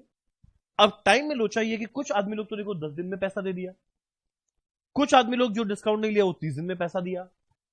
यानी थोड़ा पैसा मिल रहा है 10 दिन में, थोड़ा पैसा मिल रहा है 30 दिन में, तो एवरेज में पैसा आ रहा है 10 और 30 के बीच में। अब क्वेश्चन में आइदर एवरेज पीरियड निकालकर दे देगा, अगर दे देगा तब तो वही ले लेना है, पर अगर बाई चांस एवरेज कैलकुलेट करके नहीं दिया तो मेरे को एवरेज निकालना पड़ेगा। और एवरेज कैसे मिलता? 70% लोग दिया है 10 दिन में, तो बाकी कितना बचा? खाली 30% आदमी, वो पैसा कब दिया है? 30 दिन में। तो मेरा क्या आएगा? 10 का 70% 7, 30 का 30% 9, 9 प्लस 7 मिलाकर 16। पर ऐसा करने का एग्जाम में 99% नौबत नहीं पड़ेगा, कि एग्जाम के अंदर में वो एवरेज निकालकर दे देगा कि कुछ लोग जल्दी दिए, कुछ लोग बाद में दिए, एवरेज में 10 में पैसा आ रहा है, तो या जितने दिनों में एवरेज पैसा आ रहा है अपॉर्चुनिटी कॉस्ट उसी पे कैलकुलेट कर लेंगे। डन। तो ये था एक छोटा सा बात कैश डिस्काउंट का। अब एक काम करते हैं, लोग फटाफट करते हैं उसके बेसिस पे दो बहुत ही सुंदर सुंदर क्वेश्चन। पहले कौन सा करें? दोनों अच्छा है। पहले क्वेश्चन 5 करते हैं। कौन सा बुक में? आउट ऑफ 8 6 क्वेश्चन एग्जैक्ट हमारे बुक में था, 2 क्वेश्चन सीएमए इंस्टीट्यूट के बुक का है। ये हम पीडीएफ भी शेयर कर दे क्या? तो हम एक काम करेगा, देखो हम यूट्यूब में तो अपलोड करेगा, हम उसी के डिस्क्रिप्शन में डाल देगा और एक प्लेलिस्ट बना देगा, ताकि जब रिवाइज करना हो तुम लोग उसमें जाके देख सकते हो। ठीक है? हैप्पी? हाँ सर, पता नहीं क्यों। चलो, अरे वाह, हमारे कंपनी का नाम देखो, Shrinath feeders limited. Currently sell करता है on terms of next 30 days, यानी आज के दिन क्रेडिट पीरियड है 30 दिन। All the sales are on credit and average collection period is 35। ये भैया बोलता है 30 दिन दो, 30 दिन दो, 30 दिन दो, पर कस्टमर तो ढीठ है, 30 दिन बोलेगा तो कौन 30 दिन में देने वाला है? असली में पैसा मिलता है 35 दिन, यानी 30 डेज कोई काम का नहीं है। काम का क्या है? 35 डेज। मेरे बोलने पे क्या होता है, हम बोले 30 दिन में दो, पर अगर असली में 35 डेज में मिला तो इंटरेस्ट हम 35 डेज पे लूज किया है ना। अब आगे बोलते हैं currently it sells 5 lakh unit at average price of 50 per unit. Current में यूनिट दिया हुआ है, सेलिंग प्राइस पर यूनिट दिया हुआ है। मेरा variable cost to sales ratio दिया हुआ है 75%, वेरिएबल कॉस्ट 75% दिया है सेल का। बैड डेट दिया हुआ है 3%, वेरी गुड। तो करंट में 3-4 बात दिया हुआ है।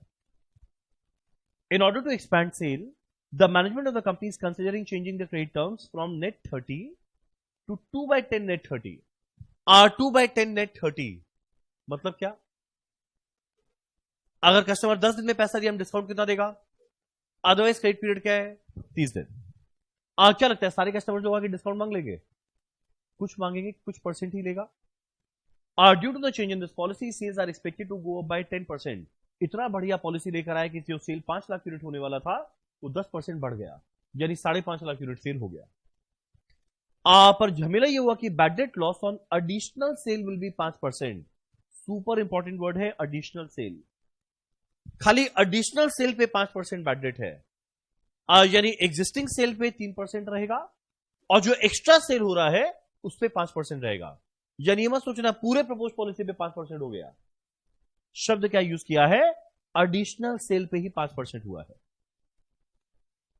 ये जो देखो पहले सेल हुआ था 5 लाख का 50, 5 लाख इंटू 50 करो 25 लाख रुपया, नहीं 2.5 करोड़ है ना। एग्जिस्टिंग में था 2.5 करोड़ का सेल। अब अगले साल ये सेल 10% बढ़ने वाला है, यानी ये होने वाला है 2 करोड़ 75 लाख। ठीक। एग्जिस्टिंग में बैड डेट 3% है, यानी इसका 3%। क्वेश्चन उठता है यहां पे बैड डेट क्या रहेगा, 2.5 करोड़ का 3% रहेगा। जो एक्स्ट्रा 25 लाख आया था उसका 5% रहेगा। यानी पहला 2.5 करोड़ पे 3% निकालेंगे, अगले 25 लाख का 5% निकालेंगे। नहीं, ब्रैकेट में ऐड करके दिखा देंगे, पर आएगा कैसे अलग अलग।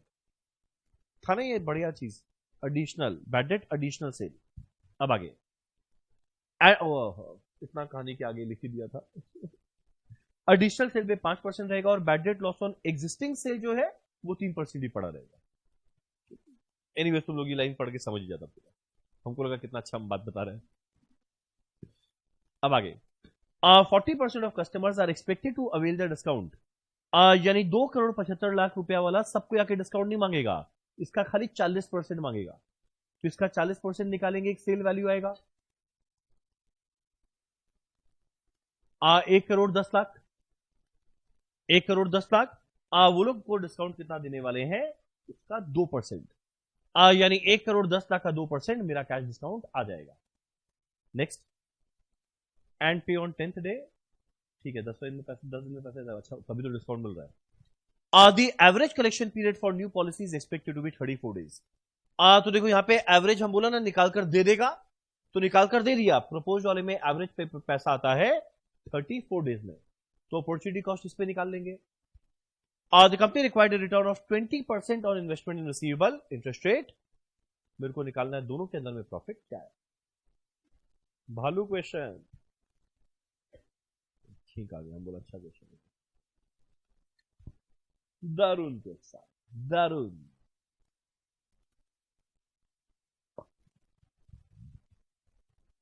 दारुण क्वेश्चन আছে, কি রকম লাগছে आपके।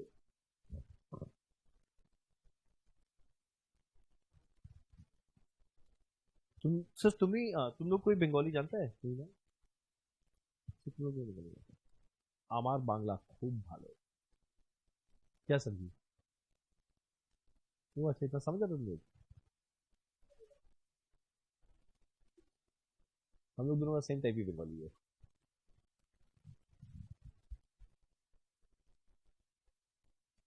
अब देखो मेरा वेरिएबल कॉस्ट दिया था 75% ऑफ सेल। अगर वेरिएबल कॉस्ट पर यूनिट देता तो यूनिट निकालना चाहिए था, पर वेरिएबल कॉस्ट 75% ऑफ सेल ही दे दिया, तो यूनिट निकालने का जरूरत नहीं है। तुम लोग समझते ना यूनिट कब निकालेंगे, जब वेरिएबल कॉस्ट पर यूनिट बोलेगा। जब पर यूनिट बोला ही नहीं है तो यूनिट निकाल कर हमको करना क्या है, सीधा ही, तब सीधा ही सेल वैल्यू लिख देंगे, तो यूनिट का जरूरत ही नहीं है ना। तो एक लिखते हैं प्रेजेंट, एक लिखते हैं प्रपोज। प्रेजेंट में सेल वैल्यू कितना, 5 लाख यूनिट बेच रहे हैं at the rate 50, 2 crore 50 lakh.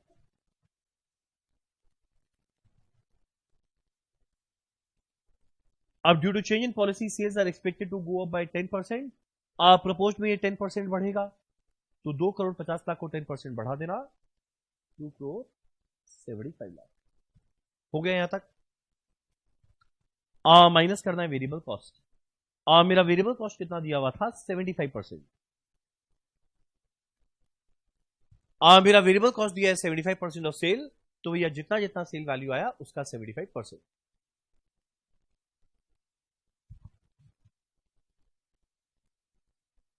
जाएगा 1875 4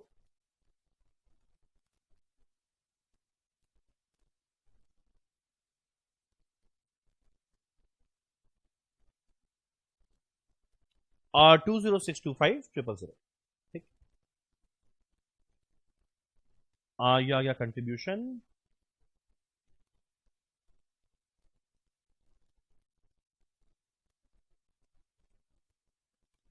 क्या ये मेरा मेंटल मैथ सही चला।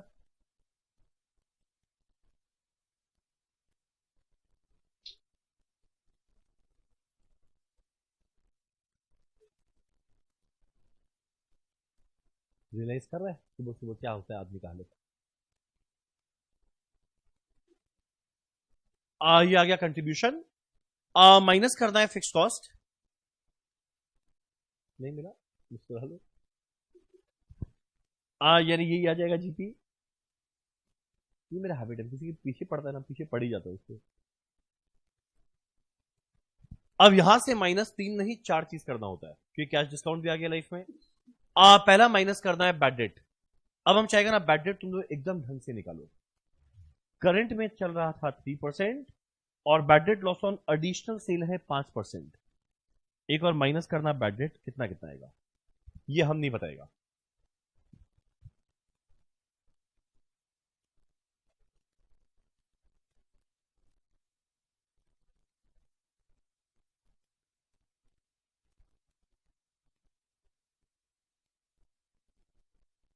एक और बैड डेट तुम लोग अपने आप निकालेगा। करंट में तो सिंपल है निकालना, 2.5 करोड़ का सेल वैल्यू और करंट में बैड डेट था 3%, तो 2.5 करोड़ का 3% होता है, ये तो नॉर्मल है।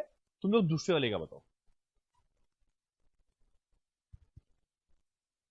कितना, तुम पहले डिसाइड कर लो।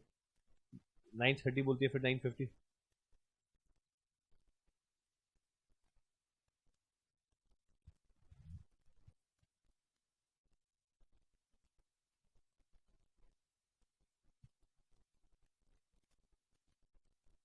तुम सही बोला था 125।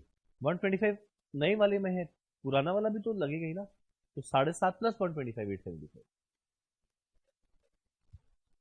टोटल भी कहां से 950 आ गया, कैसे निकाले आप बताइए।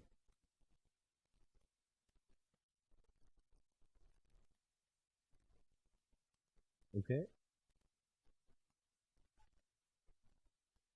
नहीं, यहां पे देखो वापस से क्या लिखा हुआ था, एडिशनल सेल का 5%। एडिशनल सेल वैल्यू कितना हुआ है 25 लाख, उसका 5%।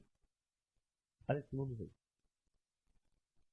और इसके अंदर में देखो दो तरह का सेल वैल्यू है, एक 25 लाख जो एडिशनल आया, एक पुराना वाला 2.5 करोड़।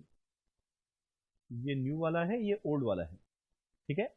अब क्या बोलता है जो एडिशनल नया वाला सेल है उस पर 5% लो, और जो एग्जिस्टिंग सेल वाला है उस पर 3% लो। तुम क्या की 2 करोड़ 75 लाख का 3% ली और साथ में 25 लाख का 5% और ले ली, तो जो एक्स्ट्रा आया था ना उस पर तुम 3 + 5 8% ले ली थी। समझ में क्या की, तो 2 करोड़ 75 लाख में दो तरह का सेल, जो एग्जिस्टिंग था 2 करोड़ 50 लाख उस पर 3% चला, आज जो एक्स्ट्रा 25 लाख है उस पर 5% चला। यानी कुल मिलाकर मेरा बैड डेट आई थिंक आ जाएगा 8,75,000।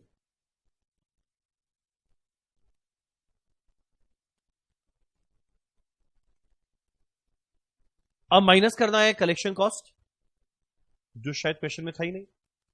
अगला माइनस करना है अपॉर्चुनिटी कॉस्ट।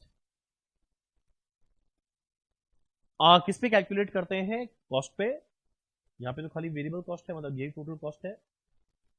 मल्टीप्लाई करेंगे इंटरेस्ट रेट 20%, इनटू करना है क्योंकि एग्जिस्टिंग में 35 डेज था और प्रपोज में 34 डेज है, यानी डेज में है ना, तो डिवाइड कर देंगे। तुम लोग किससे डिवाइड कर रहे थी, 360, 360, ठीक है,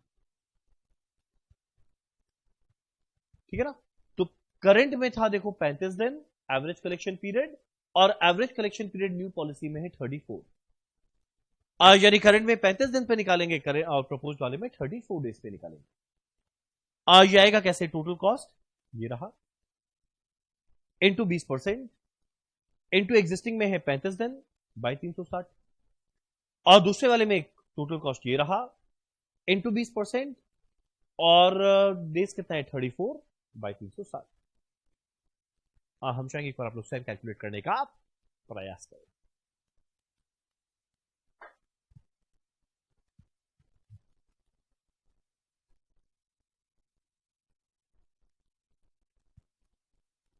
तुम लोग सब कोई बाहर से आएगा ना, कैलकुलेट क्या तुम लोग, कहाँ से, कहाँ, भागलपुर, आप कहाँ, हाँ बोकारो स्टील सिटी गया कहा, यहां कहा बाजू में।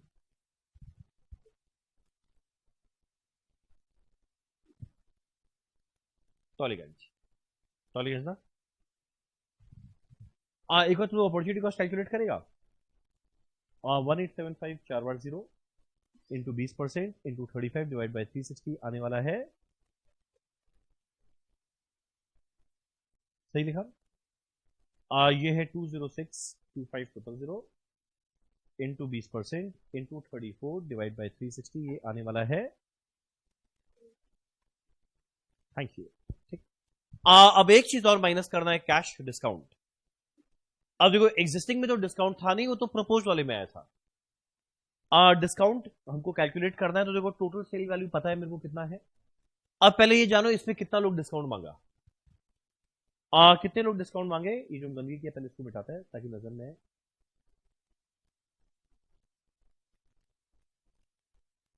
40% of customers avail the cash discount. यानी जो टोटल सेल वैल्यू है इसका 40% आदमी डिस्काउंट मांगने आया है। तो पहले सेल वैल्यू निकालेंगे जिसपे डिस्काउंट देना है, एक सेल वैल्यू आएगा। अब ये जो भी सेल वैल्यू आएगा उस पर डिस्काउंट कितना परसेंट देना है, 2%। तो जैसे उसका 2% निकालेंगे क्या मिल जाएगा, कैश डिस्काउंट का अमाउंट। हम चाहेंगे एक बार आप लोग फटाफट खुद कैलकुलेट करके मुझे बताएं।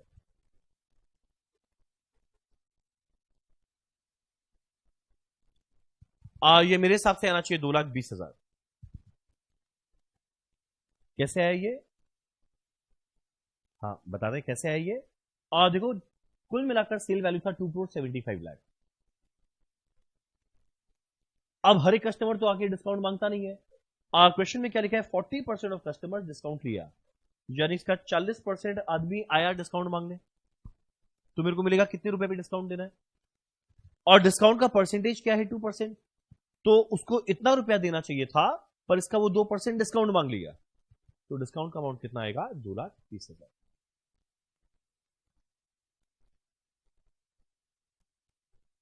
कैलकुलेट करना मेरे को मिल जाएगा नेट प्रॉफिट, जो शायद आएगा 5134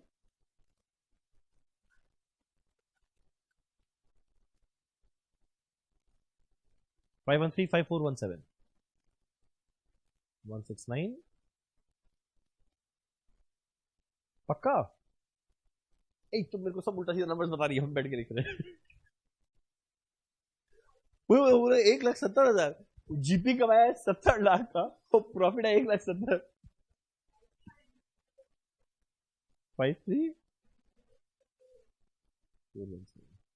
है ना, बढ़िया नशा करती है ये। शी इज अ गांजा गर्ल। तो देखो मेरा प्रेजेंट में आया इतना, प्रपोज में आया इतना। प्रपोज में देखो ज्यादा प्रॉफिट आया ना, यानी कस्टमर को प्रपोज पॉलिसी ऑफ करना चाहिए। ठीक, तो एग्जाम में ना 2 बार कैलकुलेट करेगी हर चीज। चलो ये हो गया। अब करते हैं हमारा इस टॉपिक का आखिरी question, question number 7। The PKJ company currently sells on credit terms net 45, यानी सीधा 45 दिन में बेचता है, डिस्काउंट डिस्काउंट नहीं है। सेल वैल्यू देखो दिया हुआ है 37.5 लाख अ ईयर, जिसका 80% क्रेडिट सेल है। ध्यान देना, इस चैप्टर का नाम है मैनेजमेंट ऑफ रिसीवेबल। रिसीवेबल मतलब डेटर। डेटर तभी आता है जब क्रेडिट सेल होता है। तो जब इनकम स्टेटमेंट बनाएंगे उसमें टोटल सेल वैल्यू लिख के मत बढ़ जाना, क्या लिखना चाहिए, खाली क्रेडिट सेल। यानी इवन दो टोटल सेल है 37,50,000 पर खाली 80% क्रेडिट में बेचे ना, तो जो पहला लाइन लिखते हैं ना सेल वैल्यू, वो टोटल सेल नहीं, वो ओनली क्रेडिट सेल आता है। तो खाली क्रेडिट सेल लिखेंगे निकाल के। At present the average collection period है 60 दिन।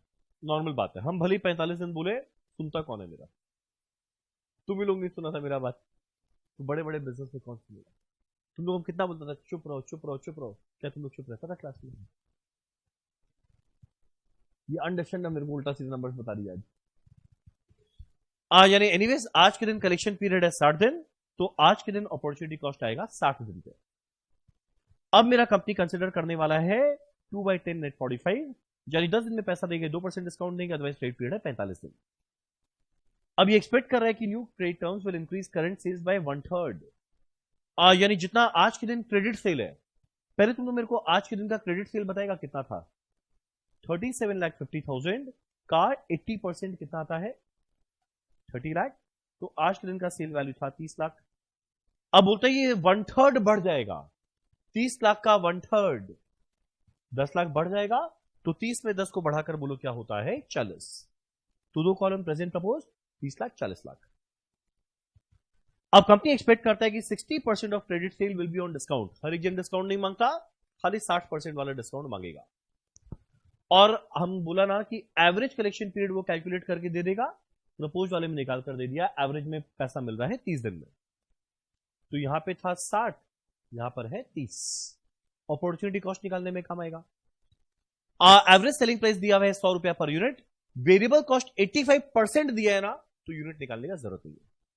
अगर वेरिएबल कॉस्ट पर यूनिट रहता तो यूनिट निकालना पड़ता, यहां सीधा सेल वैल्यू से काम चल जाएगा। कंपनी में टैक्स रेट दिया हुआ है 40% and at before tax rate of borrowing for working capital 18%।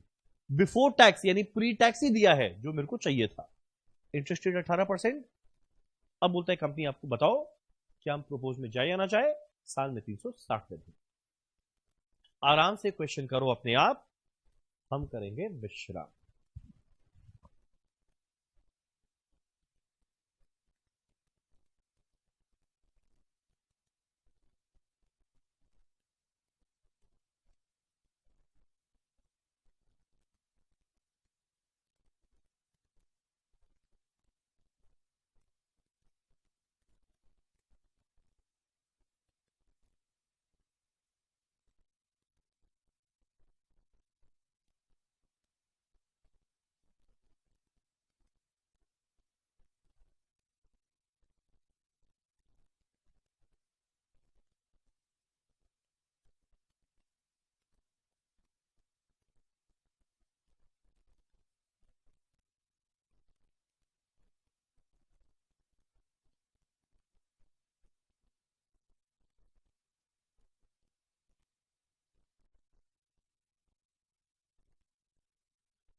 Tax rate का क्या करना है एकदम लास्ट में, एकदम सब कुछ निकाल लो।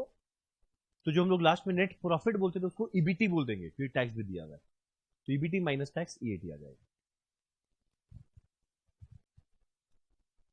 किसका, मेरा, ये रहा। Before tax rate of borrowings, borrowings मतलब लोन का इंटरेस्ट रेट 18%।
पहला लाइन लिखेंगे सेल वैल्यू, 37,50,000 का 80% है क्रेडिट सेल, मतलब 30 लाख।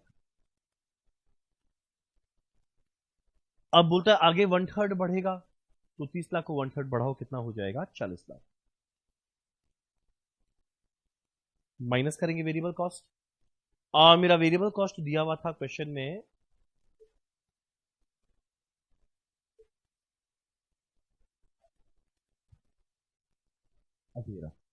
मेरा वेरिएबल कॉस्ट कितना है? 85% ऑफ सेल। अगर वेरिएबल कॉस्ट पर यूनिट बोलता तो यूनिट जरूर निकालते, पर ये तो परसेंट में है, तो 30 लाख का 85% ले लेंगे, 25 लाख 50,000। 40 लाख का 85% ले लेंगे, 34 लाख।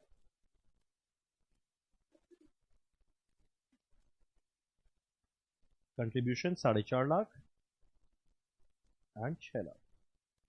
सही है ना? माइनस करना है फिक्स कॉस्ट। हमारे क्वेश्चन में फिक्स कॉस्ट के बारे में एक शब्द नहीं है, यानी यही आ गया जीपी। अब सिंस ये क्वेश्चन में कैश डिस्काउंट है तो खर्चा 3 नहीं 4 माइनस होगा। पहला बैड डेट। बैड डेट के बारे में कुछ नहीं बोला तो वेरी गुड, इग्नोर करो। अगला कलेक्शन कॉस्ट, कुछ नहीं बोला तो इग्नोर करो। अब यानी खाली दो ही चीज बचा है, एक अपॉर्चुनिटी कॉस्ट और एक कैश डिस्काउंट। मेरा अपॉर्चुनिटी कॉस्ट किस पे कैलकुलेट करने वाले हैं? टोटल कॉस्ट पे मल्टीप्लाई करेंगे इंटरेस्ट रेट, वो है 18%। मल्टीप्लाई करना है पीरियड। यहां पे था 60 दिन एवरेज कलेक्शन पीरियड, और यहां पर एवरेज कलेक्शन पीरियड दिया हुआ था 30 दिन। तो देखो दोनों डेज में दिया हुआ है, डिवाइड करेंगे 360। सही है ना यहां तक? तुम लोग ऐसे क्यों देख रहे हो? वो अच्छा, अच्छे से पढ़ो। दिखे ना, at present the average collection period is 60 days, और यहां पे लिखा हुआ था ये डिस्काउंट वाले में एवरेज कलेक्शन पीरियड 30 डेज। यानी यहां पे 60 दिन का अपॉर्चुनिटी कॉस्ट, यहां पर 30 दिन का। ठीक है ना? कोई डाउट है तो बोलो, क्वेश्चन पढ़ लीजिए। तुम लोग स्मार्ट किस पे पहनते हैं? इसमें तुम चेक करती है तुम्हारा पल्स रेट और क्या है? बताओ क्या तुम्हारा पल्स रेट? इसमें बहुत टाइम लगता है क्या? कितना है? 100 हो रहा है? तो ये सब गलत है।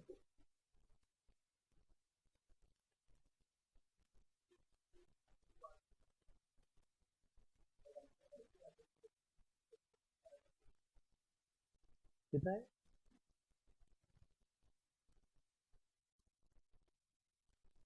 बीपी 60? तो तुम बची कैसे है?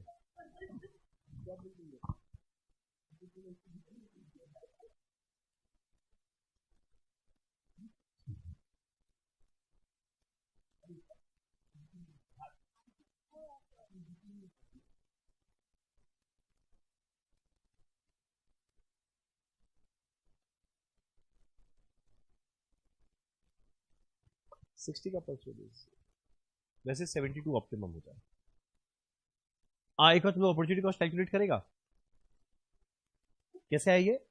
मेरा कॉस्ट है 25,50,000 का 18%। पहले में था 60 दिन के लिए इंटू 60/360, जाएगा 76,500। और दूसरे वाले में क्या आएगा? कॉस्ट है 34 लाख का 18%। कितने डेज के लिए? 30/360, जाने वाला है 51,000। सही है ना यहां तक? अब एक और चीज माइनस करना है, वो क्या है? Cash discount. कैश डिस्काउंट हम चाहेगा ना, एक बार तुम लोग फटाफट अपने आप कैलकुलेट करो। कैश डिस्काउंट का अमाउंट कितना आएगा? ये रहा वो रेलेवेंट लाइन। प्रेजेंट में तो सवाल ही नहीं उठता कैश डिस्काउंट का। प्रपोज में क्या आएगा? जितना मेरा सेल वैल्यू था, हर एक जन तो आकर डिस्काउंट मांगता नहीं है, तो 40 लाख का कितना परसेंट कस्टमर्स लोग आकर डिस्काउंट मांग रहा है? 60%। तो 40 लाख का 60% कितना होता है? 24 लाख। आज यानी 24 लाख रुपया क्या हुआ? कितना निकाले तुम? 24 लाख, हाँ 48,000 सही। 40 लाख का 60% आदमी लोग डिस्काउंट मांगेगा,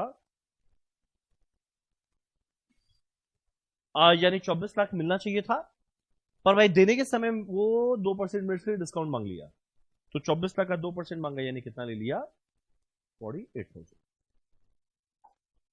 मेरे को सीधा क्या मिल जाएगा, नेट प्रॉफिट।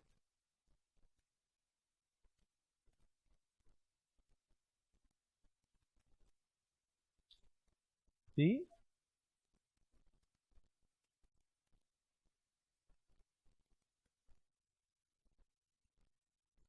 इधर में प्रॉफिट ज्यादा आया, वो ऑप्शन मेरे लिए बेस्ट है। डन। ठीक, चलो इसी के साथ हमारा ये सारा क्वेश्चन खत्म। अब फैक्टरिंग के बारे में हम लोग जानते हैं और एक छोटा सा क्वेश्चन करके चैप्टर को खत्म करते हैं। ओ अच्छा सॉरी, टैक्स दिया हुआ था ना। यानी ये जो प्रॉफिट आया, अभी तक टैक्स माइनस नहीं हुआ, जब टैक्स के पहले का प्रॉफिट है, इसको बोलते हैं ईबीटी। टैक्स के पहले वाले प्रॉफिट को ईबीटी बोलते थे, अर्निंग बिफोर टैक्स। माइनस करेंगे टैक्स, कितना दिया हुआ था, 40%। अब जो आएगा उसको बोलेंगे ईएटी या फिर नेट प्रॉफिट। यानी जितना ईबीटी आया उसका 40% देने वाले हैं टैक्स।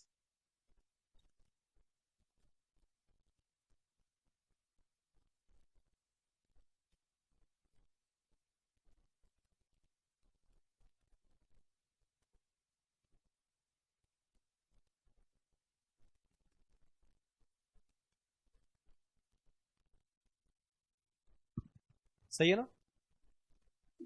जिसमें नेट प्रॉफिट ज्यादा है वो ऑप्शन मेरे लिए बेस्ट है। चलो डन। इसी के साथ हमारा ये वाला क्वेश्चन होता है खत्म। अब हम लोग डिस्कस करते हैं फैक्टरिंग के बारे में। तो क्या हम ऊपर चले, देखो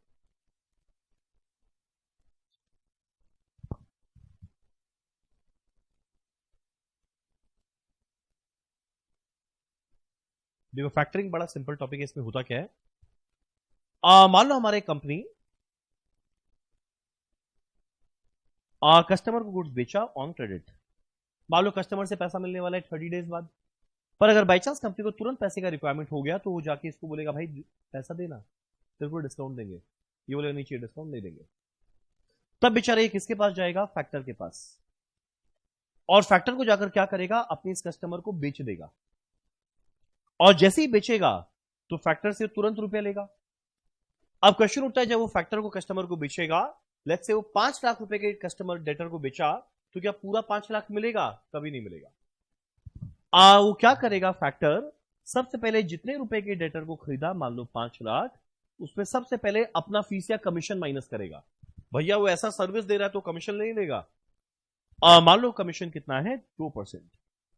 तो 5 लाख का डेटर खरीदा, तो सबसे पहले मान लो अपना 2% कमीशन माइनस किया, तो 5 लाख का 2% क्या होता है, 10,000। तो इतना पहले वो माइनस कर देगा। अगला ये माइनस करेगा रिजर्व। क्वेश्चन उठता है रिजर्व क्या होता है। रिजर्व का मतलब क्या होता है कि ये तो पैसा आज दे दिया, और मान लो 30 डेज बाद कस्टमर अगर पैसा इसको देने से इनकार कर दिया तो बेचारे का बैड डेट हो जाएगा। तब ये बैड डेट के रिस्क को अपने आप को बचाने के लिए क्या करता है, थोड़ा रिजर्व के फॉर्म में काट के रखता है। मान लो एग्जांपल दे रहे हैं, रिजर्व के फॉर्म में काट के रखा 20%, तो 5 लाख का 20% कितना, वो एक और काटा 1 लाख। क्वेश्चन उठता है क्या रिजर्व का पैसा जीवन भर नहीं देगा, वो जरूर देगा। कब, जिस दिन कस्टमर से इसको पूरा पैसा मिलेगा, जो रिजर्व का पैसा ये काटा ना, ये वापस से लौटा देगा। पर एक बार का इसको चाप है कि बाई चांस कस्टमर पैसा नहीं दिया तो मेरा क्या होगा, तो इसीलिए एक बार का रिजर्व रखता है, और एक बार कस्टमर से पैसा मिल गया ये रिजर्व वापस से लौटाएगा। पर अभी कितना दे रहा है हम लोग ये कैलकुलेट कर रहे हैं। तो पहले ये क्या माइनस किया, अपना फीस। अगला ये क्या माइनस किया, क्या नाम है, रिजर्व। ये क्या लिखा है, 1,000 क्यों लिखा है, 1 लाख। यानी पता है कितना रुपया देने वाला है, 5 लाख माइनस 1 लाख माइनस 1,000, 3,90,000। सही है यहां तक। ये देने वाला है 3,90,000। अब ना तुम लोग थोड़ा अपने आप सोचो, फैक्टर तो तुरंत दे देगा 3,90,000, पर बेचारा फैक्टर को तो कस्टमर से 1 महीना बाद रुपया मिलेगा। यानी जो 3,90,000 वो तुरंत देगा और उसको पैसा मिलेगा 1 महीना बाद, तो बताओ ये 1 महीना के लिए क्या खो देगा, इंटरेस्ट। तो ये पता है एक और चीज माइनस करेगा, क्या माइनस करेगा, इंटरेस्ट। पर एक चीज ध्यान देना, ये दोनों जब कैलकुलेट करते थे वो होता था डेटर पे, पर जब इंटरेस्ट माइनस कैलकुलेट करते हैं तो वो डेटर पे नहीं होगा, वो किस पर होगा, जितना पैसा इसको देना है, जितना रुपया ये देगा इंटरेस्ट उसी पे तो खोएगा। तो ये इंटरेस्ट माइनस करेगा 3,90,000,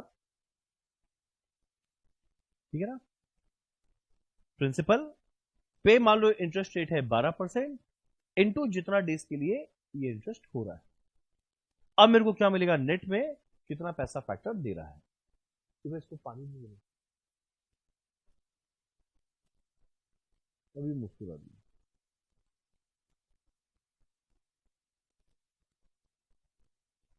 सही है, चलो। यानी एक बार तुम लोग मेरे को एक वापस से बताना, फैक्टरिंग के अंदर में तीन चीज माइनस होता था। बोलो क्या क्या। पहले जितना डेटर का बैलेंस आया वो लिया, पहला वो माइनस क्या करेगा, अपना फीस या कमीशन।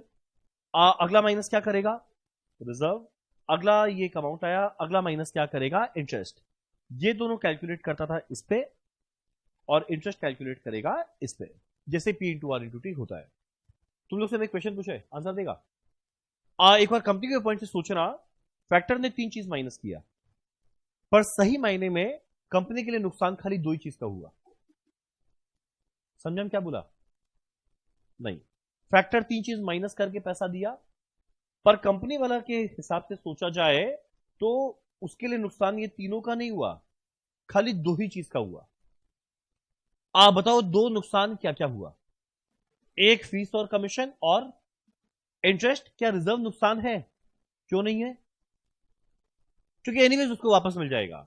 यानी एग्जाम में कभी कभी पूछता है कि बताओ फैक्टरिंग के लिए खर्चा क्या लगा, तो एक फीस कमीशन लगा, अगला इंटरेस्ट लगा, इतना उसका कॉस्ट लगा, डिवाइडेड बाय कितने रुपए को पाके परसेंटेज के इनटू 100।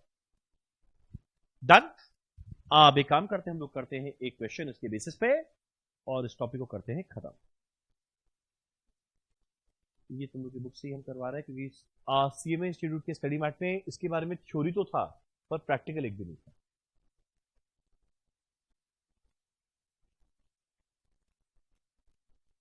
चलो स्टार्ट करते हैं क्वेश्चन नंबर 15। क्या लिखा हुआ है, a firm has total sale of rupees 12 lakh. Sale value है 12 लाख, तो कुल मिलाकर साल भर में डेटर का बैलेंस 12 लाख आएगा, और कलेक्शन पीरियड है 90 डेज। मेरा पास्ट एक्सपीरियंस बोलता है बैड डेट हो जाता है 1.5%। बताओ तो इस लाइन का मतलब क्या, the expenditure incurred by firm in administrating the receivable collection effort. ये कौन सा कॉस्ट है, कलेक्शन कॉस्ट 50,000। चलो इसका कोई काम का नहीं है, काम का बात रहता है यहां से। A factor is prepared to buy the firm receivable by charging 2% commission. तो ये डेटर लेगा 12 लाख रुपए का, पर कमीशन काट लेगा वो 2%। अगला, the factor will pay advance on receivable to the firm at an interest rate of 16%। Interest charge करेगा 16%। After withholding 10% of reserve, reserve में रखेगा 10%।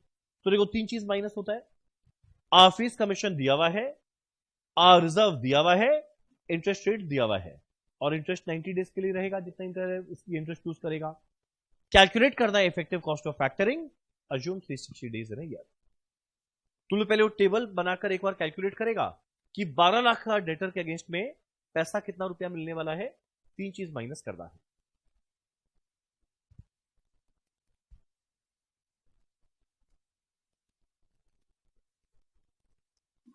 डेटर ये ले रहा है 12 लाख का,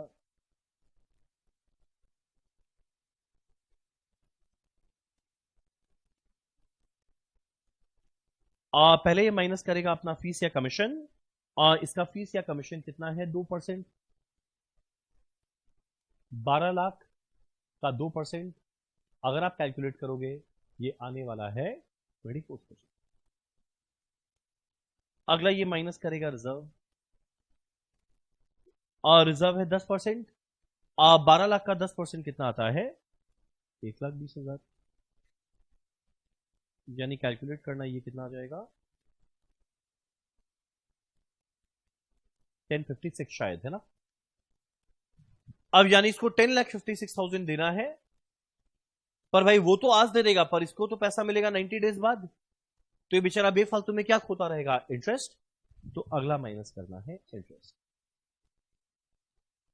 इंटरेस्ट कैसे आएगा? 10,56,000 देगा।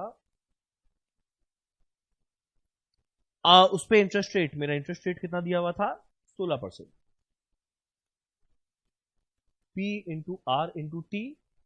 टी क्या है? 90 डेज। डेज है इसलिए डिवाइड बाय 360।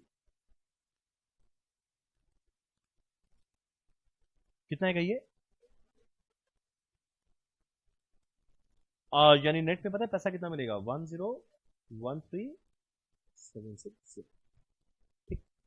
पर क्वेश्चन में कैलकुलेट करने बोला है इफेक्टिव कॉस्ट ऑफ फैक्टरिंग। अब फैक्टरिंग करने की वजह से कंपनी के लिए खर्चा में 3 नहीं 2 ही था। वो 2 खर्चा क्या था? एक 24,000, अगला 42240। यानी कंपनी के लिए खर्चा ये 2 ही लगा। I think 66240। कंपनी के लिए खर्चा ये 2 ही लगा। क्वेश्चन उठता है कितने रुपए को पाकर? 103760 को पाकर। कंपनी के लिए खर्चा 2 ही लगा। कितने रुपए को पाके? 1013,760 को पाके परसेंटेज को इंटू 100। 6.53%। Done done. चलो इसी के साथ हमारा ये वाला चैप्टर का पूरी रिवीजन होता है खत्म।